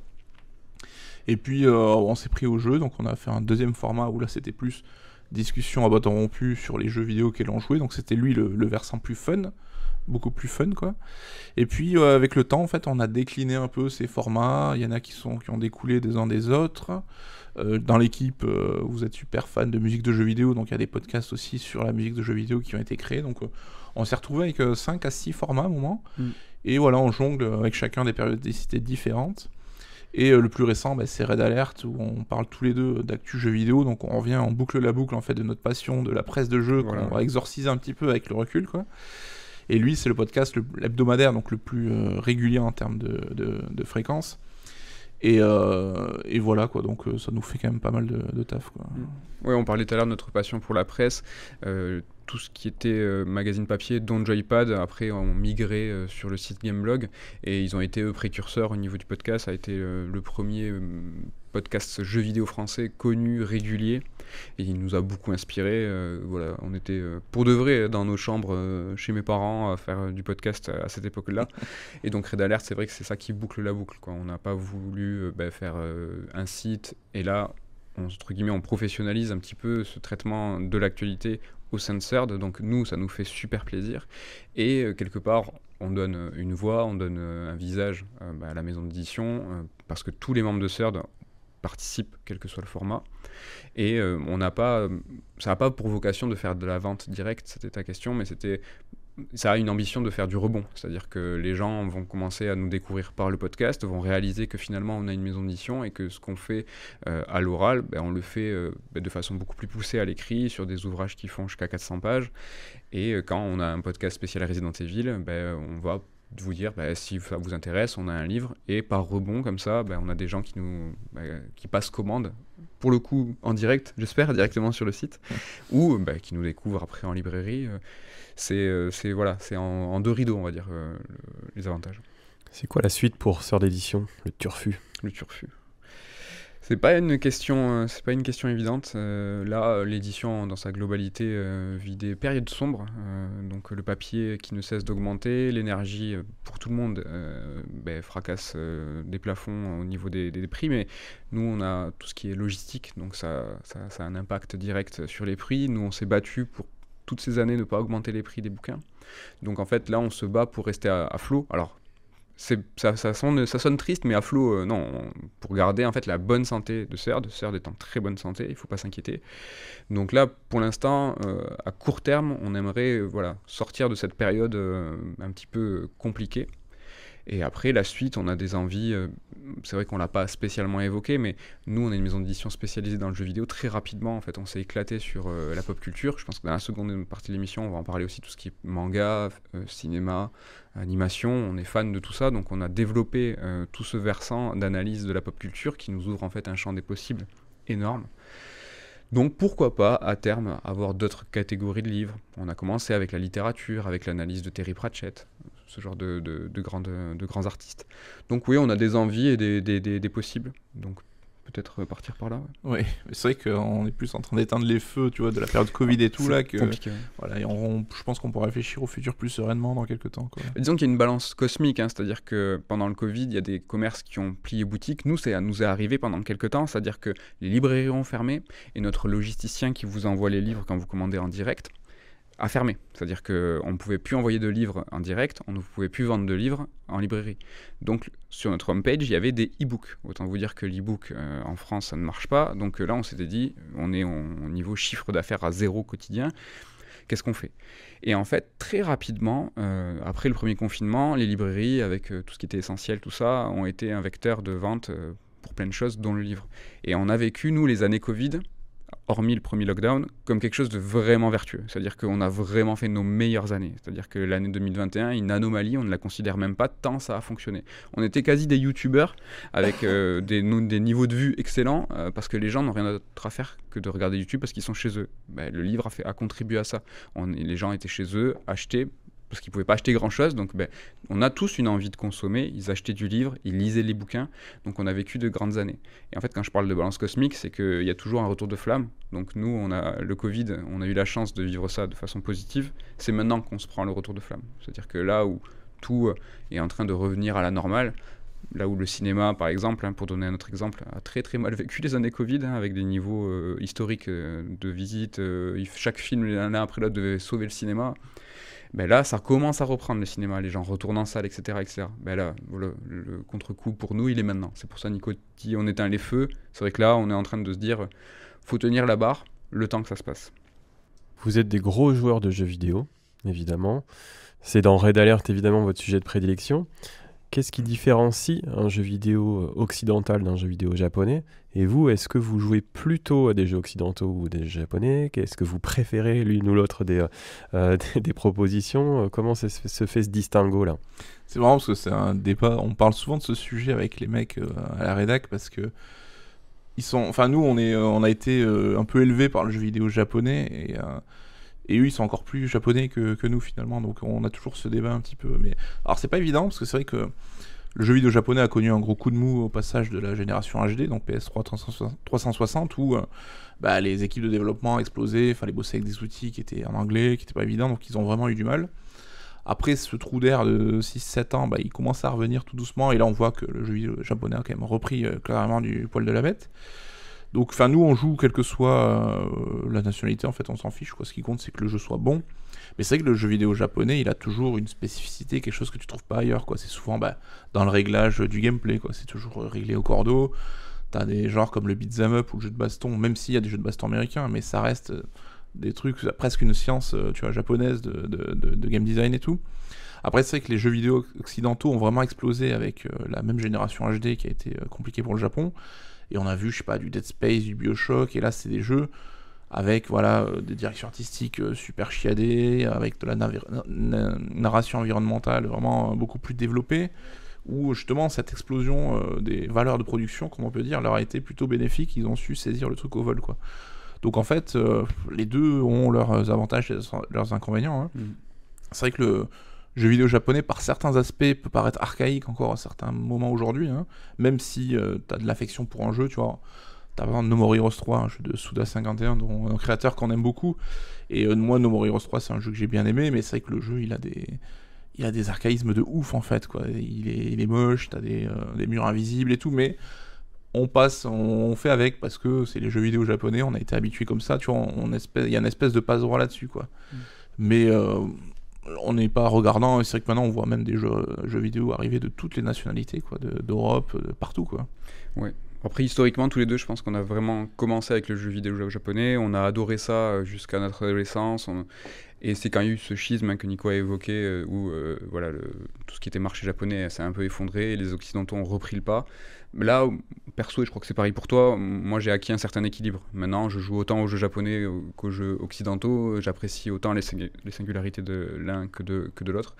Et oui, les jeux japonais ont un gameplay un peu différent, ont un peu une façon de traiter le scénario, la caractérisation des personnages un petit peu différent, un petit peu décalé, toujours en regard de ce jeu vidéo occidental.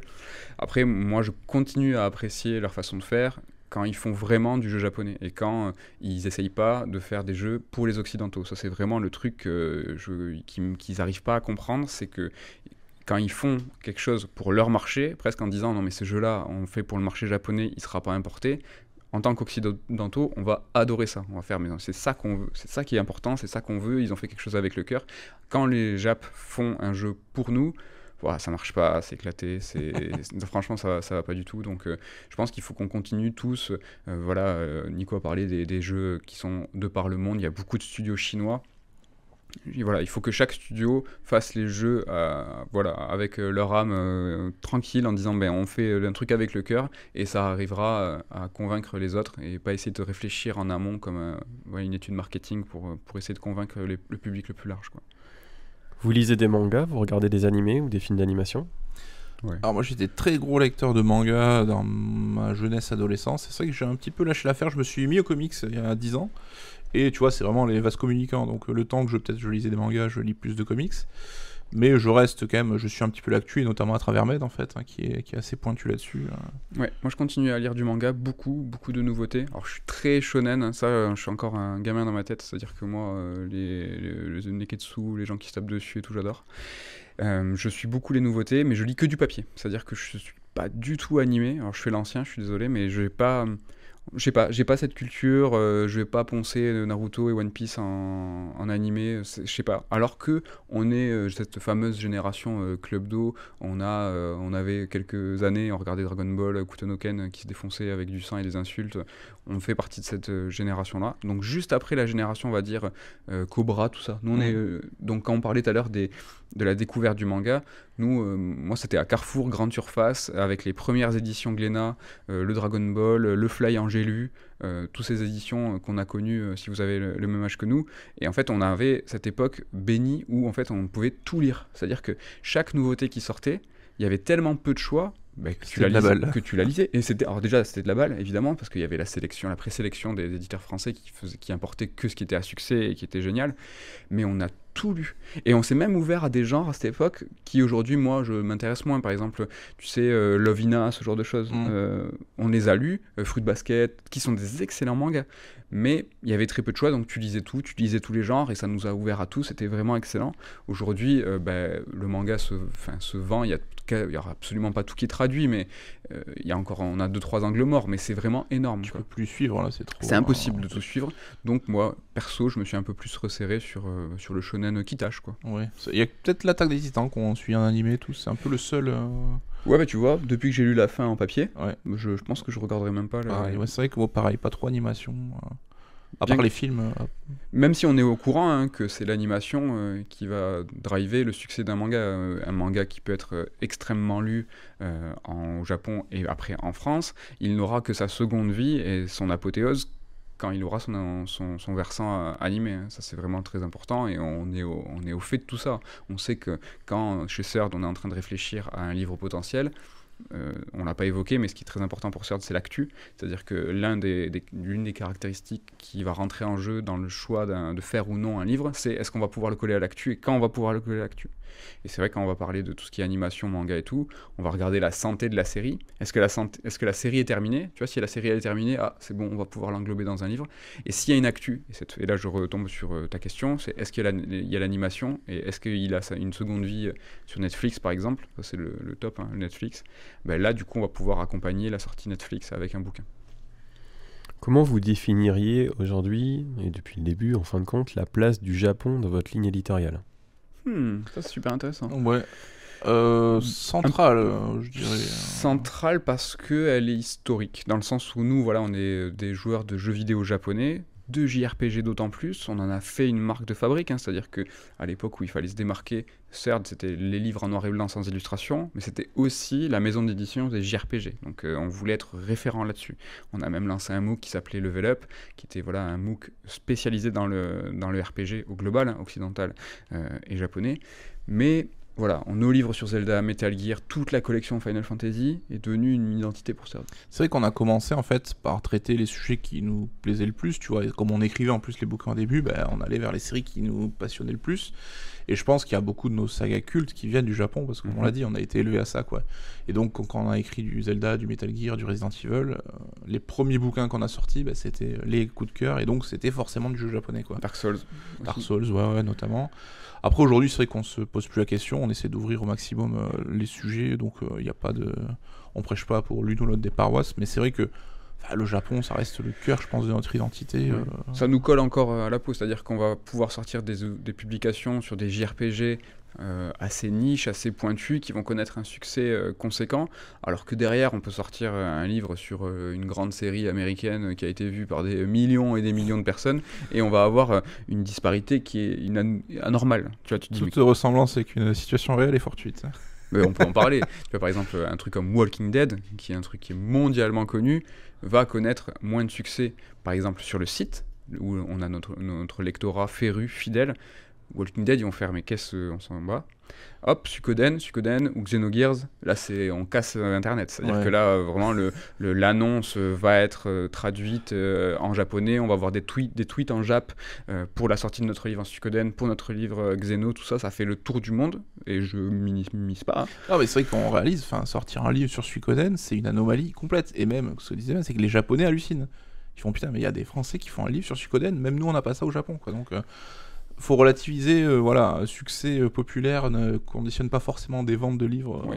Et on parlait tout à l'heure de ces deux canaux, la vente directe, nos lecteurs fidèles, la vente en librairie, le grand public. Voilà. Il y a toujours... Walking Dead se vendra plus en librairie que Suikoden, quoi. Il y a deux temporalités et deux temps, il y a deux météos différentes, on va dire. C'est pas tout le temps le soleil et la pluie pour les mêmes ouvrages et au même moment. C'est beau. Je sais. Vous travaillez ponctuellement avec des artistes japonais. Là, je pense naturellement à Shinji Tsuchimochi, qui était illustrateur pour la first print de notre du premier tome de Voyager au Japon qu'on a fait ensemble. C'est comment de bosser avec des Japonais ? C'est très dur. Ouais, à notre grande dame, on bosse peu avec des Japonais en fait, parce que c'est très compliqué. C'est beaucoup plus simple de bosser avec des Français et des Américains. Et quand on bosse, de mémoire là, le peu qu'on a bossé avec des Japonais, c'est toujours à travers un intermédiaire en fait, qui va venir faire le lien, qui connaît les usages et qui parle japonais, donc qui va faire un peu le travail pour nous, et donc évidemment c'est quelque chose, un service qu'on paye aussi, donc mais c'est très compliqué parce que là aussi sur les questions de droit ils sont très très à cheval, quoi. Donc tu demandes à un mec qui a bossé sur une licence par le passé, par exemple, de faire une illustration sur cette licence, il va tout de suite te dire mais vous avez l'accord des ayants droit, parce qu'évidemment lui il veut pas se cramer non plus, enfin, c'est très très compliqué. Des fois certains osent. Les plus occidentaux des Japs sont les plus simples à aborder. C'est pas tous des gens d'Osaka, mais par exemple Terada, qui est lui connu. Alors vraiment, c'est pas méchant, mais quand même mercenaire, c'est-à-dire qu'il est freelance et il va en fait faire des illustrations sur commande, quelque chose qui est totalement accepté, commun et banal pour des Américains. C'est-à-dire que les plus grands illustrateurs de comics, les plus grands, hein, font passer des commissions, ne travaillent souvent que sur des couvertures. Tu me dis si je dis une bêtise, Nico, parce que c'est lui le spécialiste comics. Ils ont des intermédiaires, ils ont des agences. Tu vas essayer. Tu peux aller contacter le plus grand illustrateur de comics, tu vas à l'agence, je le veux, c'est combien, pas de problème. Les Japs, c'est pas du tout pareil. Et Terada, ça s'est bien passé, au-delà du fait qu'il a illustré notre livre sur Akira, qu'il est quelque part un enfant spirituel de Otomo, qu'ils se connaissent. C'est passé. Donc ça a été un honneur pour nous. Sa couverture de Akira est sublime, mais c'est extrêmement rare et on essaye, nous fréquemment, par à coup, de recontacter le Japon et ça ne passe pas, quoi. Si on pouvait, on aurait, je sais pas, la moitié de nos coups, je pense, fait par des artistes japonais, quoi. On a essayé, pour tout vous dire, de contacter Asano, qui est un grand mangaka très très connu et qui avait en fait illustré une couverture de Libération. Et en fait on l'a contacté au même moment pour lui dire vous voyez, c'est un petit peu ce qu'on veut, on voulait pas le faire illustrer un livre, on peut le dire même parce que le livre est sorti, c'était un livre sur le jeu vidéo japonais. Qu'est-ce que c'est que le jeu vidéo japonais, des interviews, tout ça. Et donc on avait demandé à Asano, illustre-nous le jeu vidéo japonais, comment tu l'imagines, tout ça. Et il venait de faire Libération, donc il avait compris tu vois, le système de commande. C'était à l'occasion d'Angoulême où il était mis en avant. Exactement, d'une expo, tout ça. Et c'est pas passé. C'est pas passé et on était... Pourtant, franchement, j'étais sûr de moi. Je pensais que ça allait le faire. Ouais, mais parce que tu passes dans le tourbillon infernal, on en parlait au début, mais des ayants droit, préparer nos dossiers, puis un tel intermédiaire, puis tel intermédiaire. Et en fait, ils vont te faire tourner un bourrique, mais je pense qu'ils savent dès le début que c'est cramé, en fait. Mais on te laisse un peu galérer, et puis hop, ça passe à quelqu'un d'autre. Et au final, t'avances jamais, quoi. Ouais. Pour vous dire, on était même passé par Kana, son éditeur français. C'est-à-dire que nous, on connaît des gens chez Kana. On avait fait les choses proprement. Et si tu te risques à court-circuiter, là, c'est même pas que t'es cramé, c'est qu'ils vont... Là, t'es foutu d'avance, quoi. Ouais. Mais le problème, c'est que quand tu suis la voie classique, ça marche pas. Donc y a rien qui marche. Il faut un peu gaijiner des fois, comme on dit, quoi. Et puis, Akira Yamaoka. Aïe, aïe, aïe. Bah ça tu peux... Oui, on a reparlé il y a peu de temps dans un podcast ensemble. En fait, on réalise pas. À chaque fois qu'on me le dit, tu sais, je me dis putain, mais c'est vrai, c'est cool, quoi. Donc on avait besoin en fait de refresh tous nos génériques de podcast, en fait. Et on s'est dit, bah tiens, qui c'est qu'on veut, machin. Et puis on a eu l'occasion d'avoir un intermédiaire aussi là qui bossait avec Akira Yamaoka. Et bam, enfin nous on était ultra fans déjà de base, ça fait partie vraiment des grands noms du milieu, tu vois, même s'il a un spectre de projets sur lesquels il a bossé peut-être moindre que d'autres compositeurs, bah, il fait partie des plus connus, quoi. Après, dans la musique, comme ils sont confrontés aussi à des développements occidentaux, tout ce qui est musique est plus amené à être sur la commande. Donc, tu vois, Akira Yamaoka, lui, il a travaillé pour de nombreux jeux qui sont pas forcément japonais. Il va travailler sur du sound design, il va travailler sur un générique, sur un main theme. Et ça, c'est quand même quelque chose de très commun. Même les plus grands, Uematsu, pour ne citer que le plus grand, bah, lui, bah, c'est très commun, qui travaille aussi pour d'autres petits jeux. Mais il y a eu un changement de mentalité où avant, un compositeur était affilié à une société, donc tu avais une Uematsu chez Square Enix, et puis il y a une époque en fait, bah, ils se sont rendus compte qu'ils bossaient pas beaucoup. Quand tu te mets un Uematsu sur un FF, bah, tu composes une BO pendant 3, 4, 5 ans, et puis à l'époque où les devs de jeux devenaient de plus en plus longs, bah, finalement ils se faisaient un peu chier, quoi. Donc ils ont compris qu'en se mettant freelance, ils pouvaient avoir beaucoup plus de taf et travailler avec beaucoup plus d'équipes, et maintenant on voit quand tu as des RPG genre des RPG occidentaux mais qui s'inspirent du JRPG, qui font des campagnes Kickstarter, bah, ils vont ramener Mitsuda pour faire le thème principal, et donc très très fréquent. C'est un peu, tu te payes des cautions un peu comme ça, quoi. Et comme dit Ben, maintenant ils ont intégré, les musiciens japonais, le côté freelance et le côté travail, j'allais dire ailleurs, j'ai plus le terme en français, quoi, mais une mission, quoi, précise. Oui. Et donc Yamaoka nous a refait les génériques de nos émissions, et ça tue, c'est très cool. Sauf une, mais qui est composée par Kikuta, donc le compositeur de Secret of Mana, ce qui reste aussi un truc de ouf. Vous êtes partis chacun 2 fois au Japon. Mehdi, tu as été le premier en fin 2010. Pourquoi le Japon à ce moment-là? Pourquoi partir en voyage au Japon? Rêve de gosse. C'est vraiment le truc, la réponse la plus banale que je puisse te donner. C'était le rêve de gosse, les jeux vidéo, le manga, il faut le faire. Et donc c'était trouver une occasion pendant des vacances et se dire allez, j'y vais, je vais cramer le peu d'argent que j'ai. Je vais cramer le peu d'argent que j'ai, bien que je crois que ça coûte beaucoup plus cher aujourd'hui qu'à l'époque. Mais ça t'intéresse de savoir combien j'avais payé? J'étais resté quasi un mois et ça m'avait coûté 5 000 € pour 2 personnes. Ça va? Est-ce que c'est les budgets d'aujourd'hui? Je ne pense pas. Plus trop. Plus trop. Mais à Je l'époque, m'étendrai pas. non, mais tu vois, c'était quand même une somme, mais 5 000 € quasiment un mois. Et puis j'avais fait vraiment une immersion, hein, c'est-à-dire que j'avais fait le tour de touriste. Hein, donc j'avais fait Tokyo, Kyoto, Nara, Osaka. Et c'est tout, c'est déjà pas mal, tu vois, en quasi un mois. Et ouais, c'était génial, c'était vraiment le rêve de gosse, quoi. Comment t'avais préparé ton voyage? Vraiment, ça aussi. Dire Kanpai. Ouais, bon, Kanpai, évidemment. Je le dis pas pour ça. Hein. Kanpai, évidemment. Non, mais si, j'avais. Mais en fait, Kanpai, c'est sûr, parce que j'avais fait ça tout seul. Et rétrospectivement, hein, comme on a pu dire, j'ai fait n'importe quoi en lançant un Kickstarter à 100 000 € de goal. J'étais parti au Japon, mais 100% tout seul. Tu prends tes petits billets, la Suica, tout ça, et en fait, à l'arrache, en regardant les blogs, en regardant des guides, et on a réussi à faire plein de temps, plein de trucs. Et aujourd'hui, même si je suis allé 2 fois au Japon, j'ai envie d'y retourner une 3e fois. En fait, ça me re-angoisse, tu vois. Et je me dis, mais j'aimerais être accompagné, et ça commence à me restresser, alors que j'ai déjà fait 2 fois, c'est bizarre. On vieillit. Hein. C'est vrai qu'on a la fougue de la jeunesse. Hein, Mais tu vois, ouais, c'est backpack, c'était tout ça, quoi. Mais ouais, c'était un peu à l'arrache. C'est quoi votre, parce que bon, Nico, on va ouvrir aussi. Toi, t'es parti au printemps 2013, donc en avril. C'est quoi votre premier souvenir du Japon à chacun? Alors moi, mon premier voyage est quand même très rigolo, dans le sens où donc, on bossait chez Pixelnov à l'époque. On était sur un salon donc avec Med et Seb de Pix. C'était un TGS qui faisait en début d'année. Il n'y avait pas grand monde, on se faisait un peu chier pour tout être honnête. Et en fait, donc, Pixelnov préparait un livre sur Suda 51. Donc on en a parlé, le créateur de jeux vidéo bien connu. Donc il y avait 2 auteurs, donc Florent Gorge et Mehdi des Baby Zourgani. Et donc il devait partir au Japon pour interviewer Suda. Et donc le Mehdi en question, en fait, la veille du départ, se bloque le dos. Et donc, hôtel payé, billet d'avion payé, tout ça. Et là, il y a Seb de Pix qui me dit t'es chaud pour partir au Japon demain? Et je fais ok, let's go. Même pas demain, le jour même. Le jour même. Et donc, je me suis barré du salon, je suis allé faire mes bagages et je suis parti dans la foulée. En fait, ça s'est fait truc de ouf, tellement vite et tout. Et donc, j'avais la chance d'être avec Flo sur place, donc il parle japonais couramment, qui connaît tout et tout, mais en gros, j'avais le matin où j'étais livré à moi-même, pédard, parce que Flo, il avait des trucs à faire, et donc là, je me baladais un peu à l'aveuglette et tout. Et l'après-midi, on allait chez Grasshopper faire des interviews, donc je captais rien à ce qui se passait, évidemment, parce que je parle pas du tout japonais. Mais j'étais là dans le studio, il parlait avec Suda 51, on parlait d'Akira Yamaoka, au moment où il est passé aussi, il fait tiens, qu'est-ce que vous êtes et tout, il nous avait filé sa carte et tout, enfin... Et voilà, d'un moment, je me suis retrouvé dans un resto à faire griller de la viande et bouffer des ramen avec l'équipe de Grasshopper. Alors j'ai l'énorme frustration que, évidemment, l'anglais, c'est pas forcément la langue favorite des Japonais, donc j'ai pas trop pu communiquer. Donc, quand même, tu peux rigoler un peu, tu fais des mimiques et tout, mais j'ai quand même cette frustration-là de pas avoir pu communiquer réellement avec eux. Mais c'était quand même ultra cool. Et du coup, pour revenir à ta question, qui est ce qu'on... Premier truc, c'est le premier ou le plus marquant, ta question? Les deux.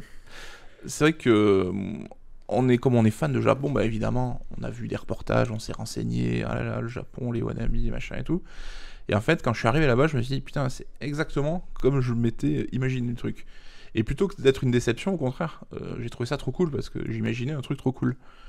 Et voilà, donc c'est comme ça que je résumerais le truc, c'est que c'était exactement comme je l'imaginais, mais que c'était trop cool en fait. Ouais, pareil, j'ai eu le même sentiment, ça m'a fait la même chose avec New York, donc c'est vraiment les destinations qu'on connaît par cœur, par procuration, et c'est vraiment ce sentiment de se dire, mais je suis exactement là où j'imaginais être.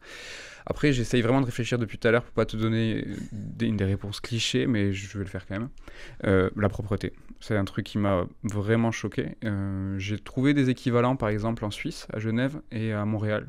C'est des villes en fait qui ont ça de similaire, d'une certaine forme de respect, de propreté et de sécurité. C'est 3 trucs que je retrouve dans ces 3 villes. Et dans le plus marquant, c'est les odeurs. C'est-à-dire que je trouve que Tokyo, évidemment, il y a le son, hein, vous en avez parlé avec Julien, on en a parlé ensemble aussi, il y a beaucoup de sons à Tokyo, ça grouille. Mais les odeurs, je trouve qu'il y a vraiment... C'est pas méchant non plus, mais une certaine odeur de friture. Et ça sent, il y a cette friture-là qui est pas agressive, mais ça sent le Japon. Et moi, je suis très très penché sur le côté olfactif, c'est vraiment très très fort. On a tous un rapport différent aux odeurs, à la nostalgie. Et si cette odeur très précise de friture, j'arrive à la percevoir en France par exemple, ou à côté, c'est un flash. C'est vraiment l'odeur. Je trouve que Tokyo a une odeur particulière sur la bouffe. Je sais pas si je dis n'importe quoi. Mais... Ce qui compte, c'est comment tu le ressens. Hein. Ouais. Est-ce qu'il y a au contraire des choses qui vous plaisent moins au Japon dans vos voyages, qui vous ont marqué dans le mauvais sens du terme? Alors moi, il y a un truc qui m'a saoulé, ça s'est présenté surtout la fois, on est parti avec Maître tous les deux, parce qu'on est parti en mode quand même, let's go, on s'amuse quoi. Et c'est que, genre, je sais plus exactement, mais je crois genre à 11h, t'as plus de métro ou quoi, Tokyo, enfin... 23h. Ouais, 23h, ouais. C'est que c'est pas fait... Alors, pour les fêtards, on n'est pas non plus des toughers de ouf, mais c'est pas trop fait pour les toughers en fait. Ou alors faut prendre les taxis, ça coûte une blinde et tout. Et tu sais, comparé à, je sais pas, à Toulouse le samedi soir, t'as le métro toute la nuit. Et c'est Toulouse, tu vois. Donc tu te dis, Tokyo, la plus grande mégalopole du monde, ou la ville qui ne dort jamais, tu sais. Et en fait, on s'est retrouvé des fois dans des moments où on était un peu en galère. Parce on a vécu des trucs, grâce à ça, on a vécu des trucs de ouf. Vraiment des trucs de ouf. C'est-à-dire que on s'est retrouvé à Ginza. Alors tu me dis si je dis des bêtises, n'hésite pas à me reprendre. Ginza, un des quartiers un peu riches et un peu clinquant, avec des marques de luxe. Et on est allé en boîte de nuit à Ginza. Et en fait, on n'a rien compris parce que, au-delà des trucs marrants, c'est-à-dire qu'il y avait des mecs ou des nanas avec des petits paniers qui t'offraient des clopes, des paquets de clopes. Donc c'était vraiment très très étrange ça. Tu fais, bon, pourquoi pas, hop. Je fumais à l'époque, donc je trouvais ça cool. Et à 11h15, je sais même plus, vraiment, la boîte s'allume, quoi. Et on fait, mais 11h normalement. Normalement, qu'est-ce qu'on foutait en boîte de boîte de nuit à 11h en France, il y a personne. Et là, ils allument la boîte et on comprend qu'il faut partir. Parce que la boîte ferme. Mais on a halluciné. C'est-à-dire que vraiment, là, on était dans l'incompréhension la plus totale. Il y avait très, très, très, très peu de touristes et d'étrangers. Ouais. Donc on a trouvé quand même, je crois, un Sud-Américain avec nous dehors qui nous explique qu'il faut aller... Alors c'est quoi le gros quartier de touristes? Non, c'est pas Roppongi. Loppongi, c'est là où il y a beaucoup de... Voilà. Ça change ces dernières années, mais... Mais il fallait à Roppongi parce que là, il y a vraiment beaucoup de rabatteurs, beaucoup de boîtes à la occidentale qui sont plutôt la nuit. Finalement, on n'y est pas allé. Ça nous a pas plu, en fait, le côté les rabatteurs et tout. Ça nous a pas plu. Donc on a continué à traîner dans Ginza, on était là à cruiser, quoi. Et en fait, il nous arrivait des trucs de ouf, c'est-à-dire qu'on a vu de la lumière dans les étages. On a compris que ce qui se passait, c'était... Enfin, la ville ne se passait pas au rez-de-chaussée, c'était qu'il fallait regarder en hauteur et là où il y avait de la lumière. On est tombé sur un bar de nuit. On est allé à l'étage, mais je sais pas comment on a trouvé le courage de se dire, mais vas-y, il y a de la lumière, on monte, on va dans le bar, et là on se retrouve... Le bar un peu huppé, quand même. Le bar très très huppé, toujours à Ginza. Et là on se retrouve à se faire payer du whisky à plusieurs centaines, voire des milliers d'euros. Et... Ouais, en fait on s'est calé au comptoir, en fait, et on était à côté de deux Japonais qui discutaient, puis nous on commençait à déconner, à boire, à discuter. Et puis les deux Japonais, curieux, commencent à vouloir discuter un peu avec nous, donc ils sortent un petit traducteur, tu sais, genre machin. Et au moins le mec, il nous montre le message, et c'est écrit « Je vais vous régaler », je crois. Ouais. Et là on comprend pas, en fait, ce qu'il veut. Et en fait, le mec, on a appris après que le serveur nous a dit, lui, en fait, il a gagné à la loterie, c'est un homme très chanceux et qui a plein de thunes. Ouais. Il était patron du resto de sushi qui était juste au-dessus, aussi. Et qui accueille le Premier ministre et tout, apparemment, voilà. C'est un truc de ouf. Et donc, ils nous ont sorti sa bouteille de whisky à lui, où t'avais un petit écriteau avec son nom dessus. Et genre, il nous a régalé, il nous a fait goûter son whisky. Et on voyait le serveur qui avait le démon dans les yeux, parce qu'il a dit dire, putain, moi je le sers ce mec depuis 25 ans, il m'a jamais fait goûter son whisky. Et nous, les deux gaijins qui arrivent, premier soir, il nous fait, il nous cale des gros whisky et tout. Et après, en fait, il nous a un peu pris sous son aile, bizarrement, le mec. Et après, il nous a amené dans un truc de karaoké. Et mais genre, t'avais... On a vécu un truc de ouf, mais c'est lui qui nous a pris sous son aile, c'est ça. Et le karaoké avait du réel, c'est-à-dire qu'il y avait une batterie au milieu. Une guitare, genre, tu peux faire chanter, mais tu peux aussi faire la chanson à la guitare et tout, quoi. Et au moins, lui, il se calait à la batterie, pendant que tous les deux, on chantait sur Oasis, le groupe Oasis. On a des vidéos où on gueule comme des putois, et l'autre qui est là sur sa batterie et tout. Enfin, c'est une soirée complètement chelou hors du temps. Et elle est même pas finie, là, la soirée. Après le karaoké, il nous nous a amené dans des, ça doit avoir des noms, hein, des bars qui sont extrêmement petits où tu peux venir à une dizaine et qui sont absolument pas indiqués, qui sont cette fois-ci en sous-sol où là il était déjà tôt le matin, il faisait jour et il nous amène là, on s'assoit, on se retrouve. Moi j'ai C'était un autre karaoké en plus, je crois. Je sais même pas si c'était un karaoké, mais moi je pensais qu'on était chez quelqu'un. C'est-à-dire que j'avais pas compris. Dans des Yokocho, des Ouais. petites gargotes. On s'assoit et en fait j'ai l'impression que je suis dans un salon hein, privé et en fait je vois un bar avec un mec. Je suis quand même bizarre quand même cette histoire quand même. Et on a fini très tôt le matin 9-10 heures Et on a pris le métro pour rentrer dormir, quoi. donc c'était vraiment très très bizarre quoi. Comment on arrive à se faire comprendre au Japon quand on parle pas japonais au quotidien? Alors, dans cet exemple, mais aussi au quotidien. T'as, tu sais, la langue universelle de la Après, fête, quoi. Quand t'es un peu picolé et Ouais. tout, ça crée ça crée des connexions, quoi. C'est vrai que oui, quand t'es un petit peu chaud, ça va tout de suite mieux. Il y a beaucoup de mimes, mais et le coup du traducteur, je m'en souviens même pas. Ouais, tu sais, il avait une petite machine chelou, là, genre, mais comme à l'époque, quoi, tu sais. Mais tu vois, pour parler sur le côté, on se fait pas comprendre et tout, on allait dans les restos un peu au pif, du coup, parce que tu sais pas trop, tu comprends pas. Et on va dans un resto, mais genre le resto de ouf, et c'était trop bon. Et en fait, Je sais pas, c'est pas Ginza encore. Enfin, nous on adore Ginza, tu vois. C'est vraiment. Et en fait, t'as un mec assis derrière avec un feu qui brûle, tu sais, et genre tu lui montres une crevette et tout, hop, il la prend avec tu sais, une perche comme pour les pizzas, Ouais. il la fait griller, mais après hop, il te la file et tout. Et honnêtement, c'est peut-être l'un des meilleurs restos de ma vie que j'ai bouffé, c'était très ultra bon. C'était très Et tu sais, on était là, putain, c'est bon, vas-y, let's go, prends ça, on voit ça, on voit ça. Et tu sais, il y avait même un couple, je crois aussi, d'occidentaux, c'est au bout du bar, il était là, Chine, en train de nous mater, il était mort de rire. Et puis à la fin, Ahmed, il se lève pour aller payer. Et puis il vient me voir hein, comme ça, tout en secret, il fait putain mec, t'as de l'espèce là, ma carte bleue elle passe pas. Et en fait, on avait dû tomber dans un resto de ouf qui nous a coûté une blinde. Ouais. Et en fait, on s'est promis de ne jamais calculer combien ça nous avait coûté. Le Je resto. sais pas, Parce que je te donnerai c'était- jamais la correspondance. Mais Dites-moi en yens et je vous dirai pas ce que ça fait en euros. Bah, je sais même Je plus. sais même pas. Je sais même je plus. sais qu'il y avait un 3, donc c'était 30 ou 300, ou je sais plus. Je sais pas. Tu vois, tu souris. Mais vraiment, c'était. Donc ouais, on avait dû splitter, payer en espèces, en cartes, diviser sur plusieurs cartes bleues parce que ça pétait le montant de transactions. Enfin, c'était un truc de ouf, quoi. Et sur les trucs qu'on déteste. Moi, ce que j'aime pas, c'est le décalage horaire. On en parle dans un autre podcast, justement, le voyage vers l'Est, le voyage vers l'Ouest. Donc là, on voyage vers l'Est, c'est personnellement très difficile pour moi.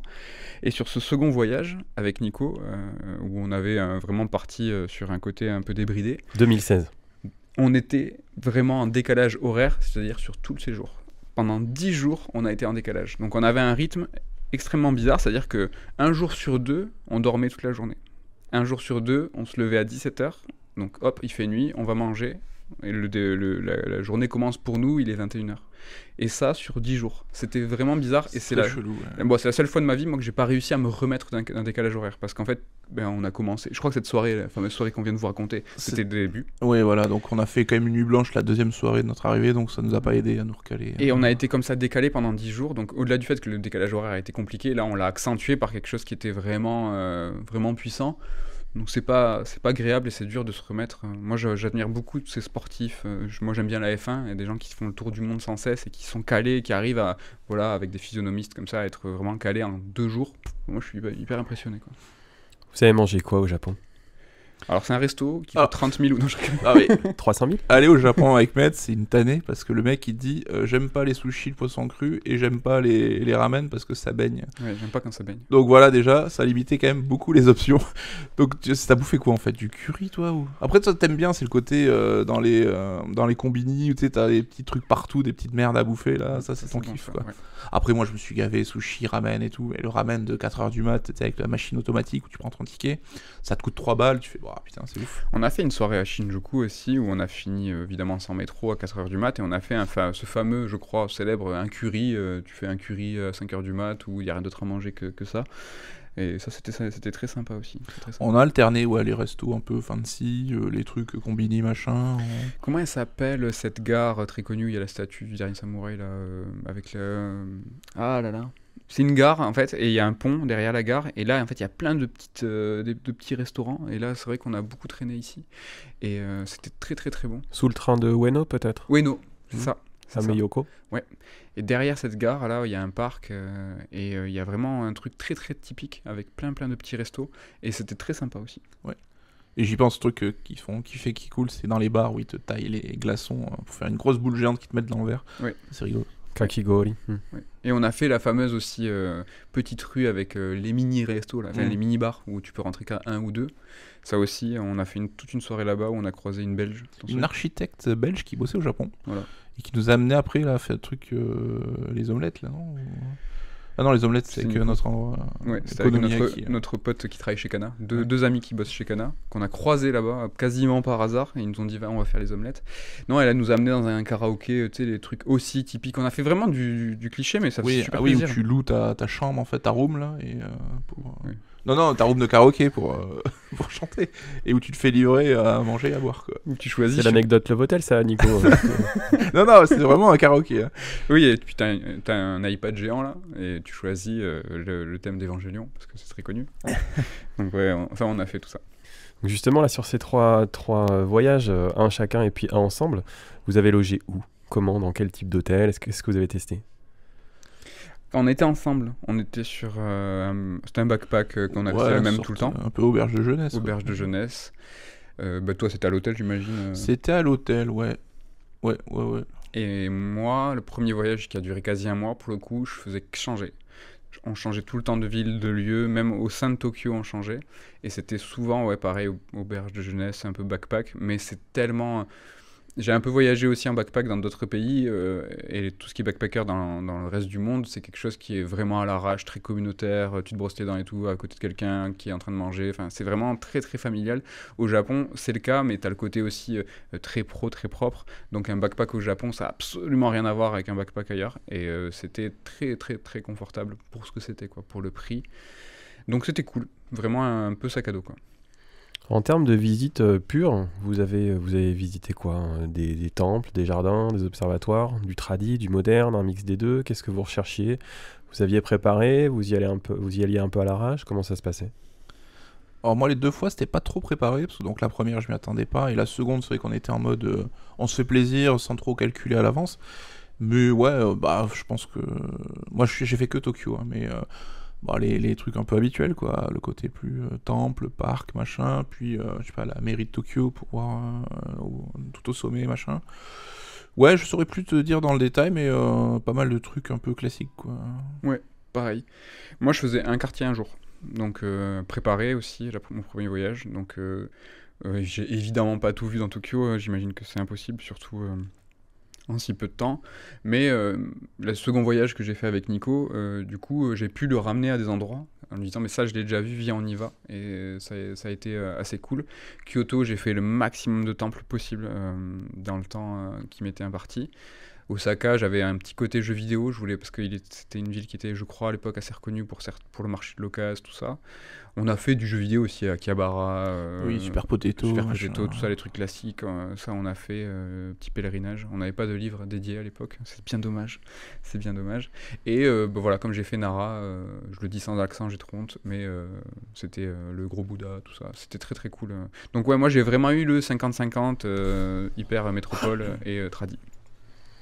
En dehors du commerce, est-ce que vous êtes retrouvé dans des lieux jeux vidéo ou manga? Alors ma question n'est pas innocente parce qu'on a sorti ensemble 2 tomes d'une collection qui s'appelle Voyager au Japon chez vous, où on va présenter des lieux au Japon qui ont inspiré des jeux vidéo ou des mangas, et sur des focus, etc. Oui. Voyager au Japon, tome 1 et 2 chez SR d'édition. Est-ce que vous avez, avant qu'on les crée ensemble, trouvé des lieux jeux vidéo là en dehors, voilà, du Super Potato, d'Akiba, etc. Par exemple, on pense souvent à la Triforce d'Enoshima. Est-ce que c'est des choses que vous avez repérées où vous vous êtes dit je suis dans un jeu vidéo là? Pas de ce point de vue-là. Moi, la première fois, comme je disais, j'avais la chance d'être avec Florent Gorge, et il m'a amené dans un bar apparemment où c'est le QG des gens de l'industrie, machin. Et j'ai pu passer une soirée avec 3 ou 4 créateurs, donc, dont le mec qui a inventé Tingle, le perso de Zelda et tout. Et eux, on a réussi un petit peu à communiquer, on a passé une super soirée. Café Hashi? Peut-être, je ne sais plus. Je dois avoir une des cartes de visite qui traîne quelque part, quoi. Donc ouais, niveau jeu vidéo, c'était ça, rien de bien différent. Moi, je me suis fait donc à Kyoto, je suis allé à Fushimi-Inari, c'est ça, et sur le trajet, c'est là où tu peux voir l'un des bâtiments de Nintendo, le plus célèbre, hein, qui n'est pas le premier ni le troisième. C'est le second, hein, c'est quand même bien fait, le numérique. Mais c'est le plus connu, je dis ça parce que... C'est le cube blanc. C'est le cube blanc. Et donc du coup, à l'aller, je fais « Ah, c'est quoi ça ? C'est là ?» Je n'étais pas du tout préparé. Et au retour, je me suis arrêté à Kyoto. Et du coup, je ne sais pas comment je me suis organisé pour y retourner tout seul. C'est-à-dire que au pif, doigt mouillé, je me suis dit « Ça doit être cette station ». Je suis sorti de la station, j'ai regardé en l'air en disant « Où est le sud, où est le nord ?» Et je me suis allé jusque devant le bâtiment pour faire la photo classique, un peu cliché. Mais dire que j'y étais allé, ça fait toujours plaisir, on va dire, mais c'était au pif total et je sais pas encore aujourd'hui comment j'ai réussi à le faire. Donc, dans le côté pèlerinage, ouais, ça je l'avais fait un petit peu à l'arrache, quoi. On veut d'autres anecdotes. Ouais, non, franchement, ça c'était assez sympa. Mais dans le livre qu'on a fait tous les deux, c'est vrai qu'il y a des conseils un petit peu plus shopping en disant, mais ça c'est vraiment, et à Market Street, tu vois. Et ben, c'est quand tu as écrit le livre que je me suis dit, ah mais ouais, j'y suis allé. Et en fait, je suis tombé par hasard et c'était un peu le côté rêve éveillé, quoi, où tu arrives sous ce centre commercial et tu tombes sur des grandes allées. Alors ça, c'est quelque chose que j'ai vu beaucoup au Japon et qu'on connaît pas. C'est que tu as des trucs à perdre, un centre commercial à perte de vue qui est plutôt en souterrain et c'est trop bizarre parce que c'est assez labyrinthique. Et le Market Street, c'est ça. En fait, imaginez votre Carrefour ou Leclerc, je sais pas, le truc qui est le plus proche de chez vous, ce centre commercial, mais où c'est que One Piece, Naruto et du jeu vidéo. Oh, j'y suis allé aussi. Tu vois, mais c'était par hasard. Ouais. Et ouais, ça c'est un petit peu par hasard. Ouais. On en parle ou pas là dans ce podcast, mais est-ce que vous avez des prochains voyages chacun au Japon prévus? Moi non. Oh, oui. Ouais, normalement je dois y retourner l'année prochaine, mais je vais voir ça avec toi. Qu'est-ce que vous ferez quand vous retournerez au Japon? Qu'est-ce que vous avez manqué ou vous vous dites pourquoi j'ai pas fait ça? Des régions, des lieux, le mont Fuji par exemple, des îles du nord, du sud. Est-ce qu'il y a des choses que vous voulez voir qui sont sur votre bucket list en fait? Alors c'est con parce que j'ai vu que Tokyo, donc j'ai vu 1% du Japon, tu vois, tout ce qui est Okinawa, tu sais, tu peux te dire Kyoto, Okinawa. Mais là, si je te disais, j'aurais presque envie de refaire le même voyage, tu vois, aller à Tokyo et presque refaire les mêmes lieux, les mêmes trucs, parce que c'était tellement cool que j'aurais presque cette envie de revivre ça. Mais c'est un peu con, quoi. Il faut découvrir de nouvelles choses, quoi. Donc moi, je pense que ça serait Kyoto, de découvrir Kyoto, parce que bon, ça a quand même l'air plutôt cool, ce que vous me dites tous, donc ça doit avoir l'air le coup, quoi. Moi, j'adorerais faire un truc et je sais que ce sera pas mon prochain voyage. Parce que j'y vais avec une personne qui est jamais allée au Japon, donc je vais faire du classique, du coup toujours pareil, cette découverte et surtout de Tokyo, parce qu'on va y aller dans un temps assez court. Une semaine pour un voyage au Japon, c'est court quand même.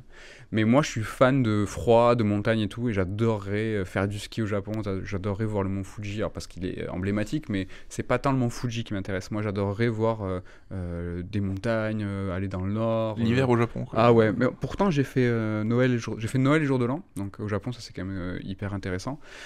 J'ai fait, alors je suis tombé sur des cérémonies encore une fois au pif et ça c'est intéressant. Je crois que c'était l'anniversaire de l'empereur et je me suis retrouvé dans un bain de foule où on a failli vraiment tous crever parce que il y a eu un attroupement à une porte et donc il y avait trop de gens. Mais ouais, j'adorerais voir du froid et ça c'est vraiment la forêt, tout ça c'est trop bien. Fushiminari, ça m'a beaucoup parce qu'il y a moyen de se perdre là-bas, de sortir un petit peu des sentiers battus et j'ai eu le chance, on a eu un peu la curiosité de le faire et c'est vrai que tu peux voir des trucs qui sont assez ouf, quoi. Est-ce qu'il y a autre chose que vous voudriez nous dire sur le Japon là qu'on n'ait pas encore abordé là dans ce segment Japon du podcast? Non, bah peut-être que ceux qui nous écoutent et qui n'y sont jamais allés et qui se posent la question, peut-être qu'ils n'hésitent pas. Alors si vous avez les moyens évidemment, parce que c'est pas le séjour le plus évident, hein. Mais allez-y, parce que même si vous avez de hautes attentes, je pense que vous serez pas déçus, quoi. Parce que comme je l'ai dit, le Japon c'est exactement ce qu'on s'imagine, mais c'est cool. Moi, le Japon, ça a été les voyages où j'ai eu le plus de surprises. Alors, je sais pas si c'est lié en fait au pays ou aux gens, mais vous allez beau avoir organisé votre voyage, je pense vraiment qu'il va vous arriver vraiment plein de trucs. Et j'ai eu la chance d'aller en Australie, j'ai eu la chance quand même de voyager même côté ouest, États-Unis, Canada, tout ça. Et c'est au Japon, il m'est arrivé vraiment que des trucs de ouf tout le temps. Et là, on vous a raconté avec Nico au niveau anecdote marrante, c'est un millième de ce qui nous arrivait. Il nous arrivait des trucs de malade. Et sur mes 2 voyages, il m'est arrivé vraiment plein de trucs. Et je crois vraiment qu'il y a quelque chose là-bas qui fait que ça amène des surprises. Ce sera ma dernière question pour cette interview. Est-ce que vous avez quelque chose à rajouter qu'on n'ait pas abordé encore? On a 2 livres à vous proposer pour vous aider à voyager au Japon. Voilà, écrit par un auteur talentueux, donc n'hésitez pas. Merci beaucoup Nico Mehdi, c'est évidemment un très très grand plaisir à la fois à titre perso et puis à titre pro. Merci d'avoir répondu présent à l'invitation. Le plaisir partagé. Merci à toi. Pour ne rien vous cacher, on a fait le retour déjà hier en fait. J'ai participé hier à un podcast chez vous. Donc allez écouter les podcasts de Nico et Mehdi, sœurs d'édition, donc tous les formats évidemment, pour écouter du bon podcast sur le jeu vidéo en particulier, une maison d'édition formidable à côté. Achetez évidemment leurs bouquins, qu'ils soient axés Japon ou pas, vous favoriserez un travail vraiment de qualité et fait avec le cœur. Et puis je vous souhaite vraiment le meilleur pour la suite, évidemment, vous le savez, mais c'est bon de le redire. Merci beaucoup, c'était super. Merci à toi, merci à tous. Merci, à bientôt. Retrouvez plus d'interviews Japon sur nos podcasts.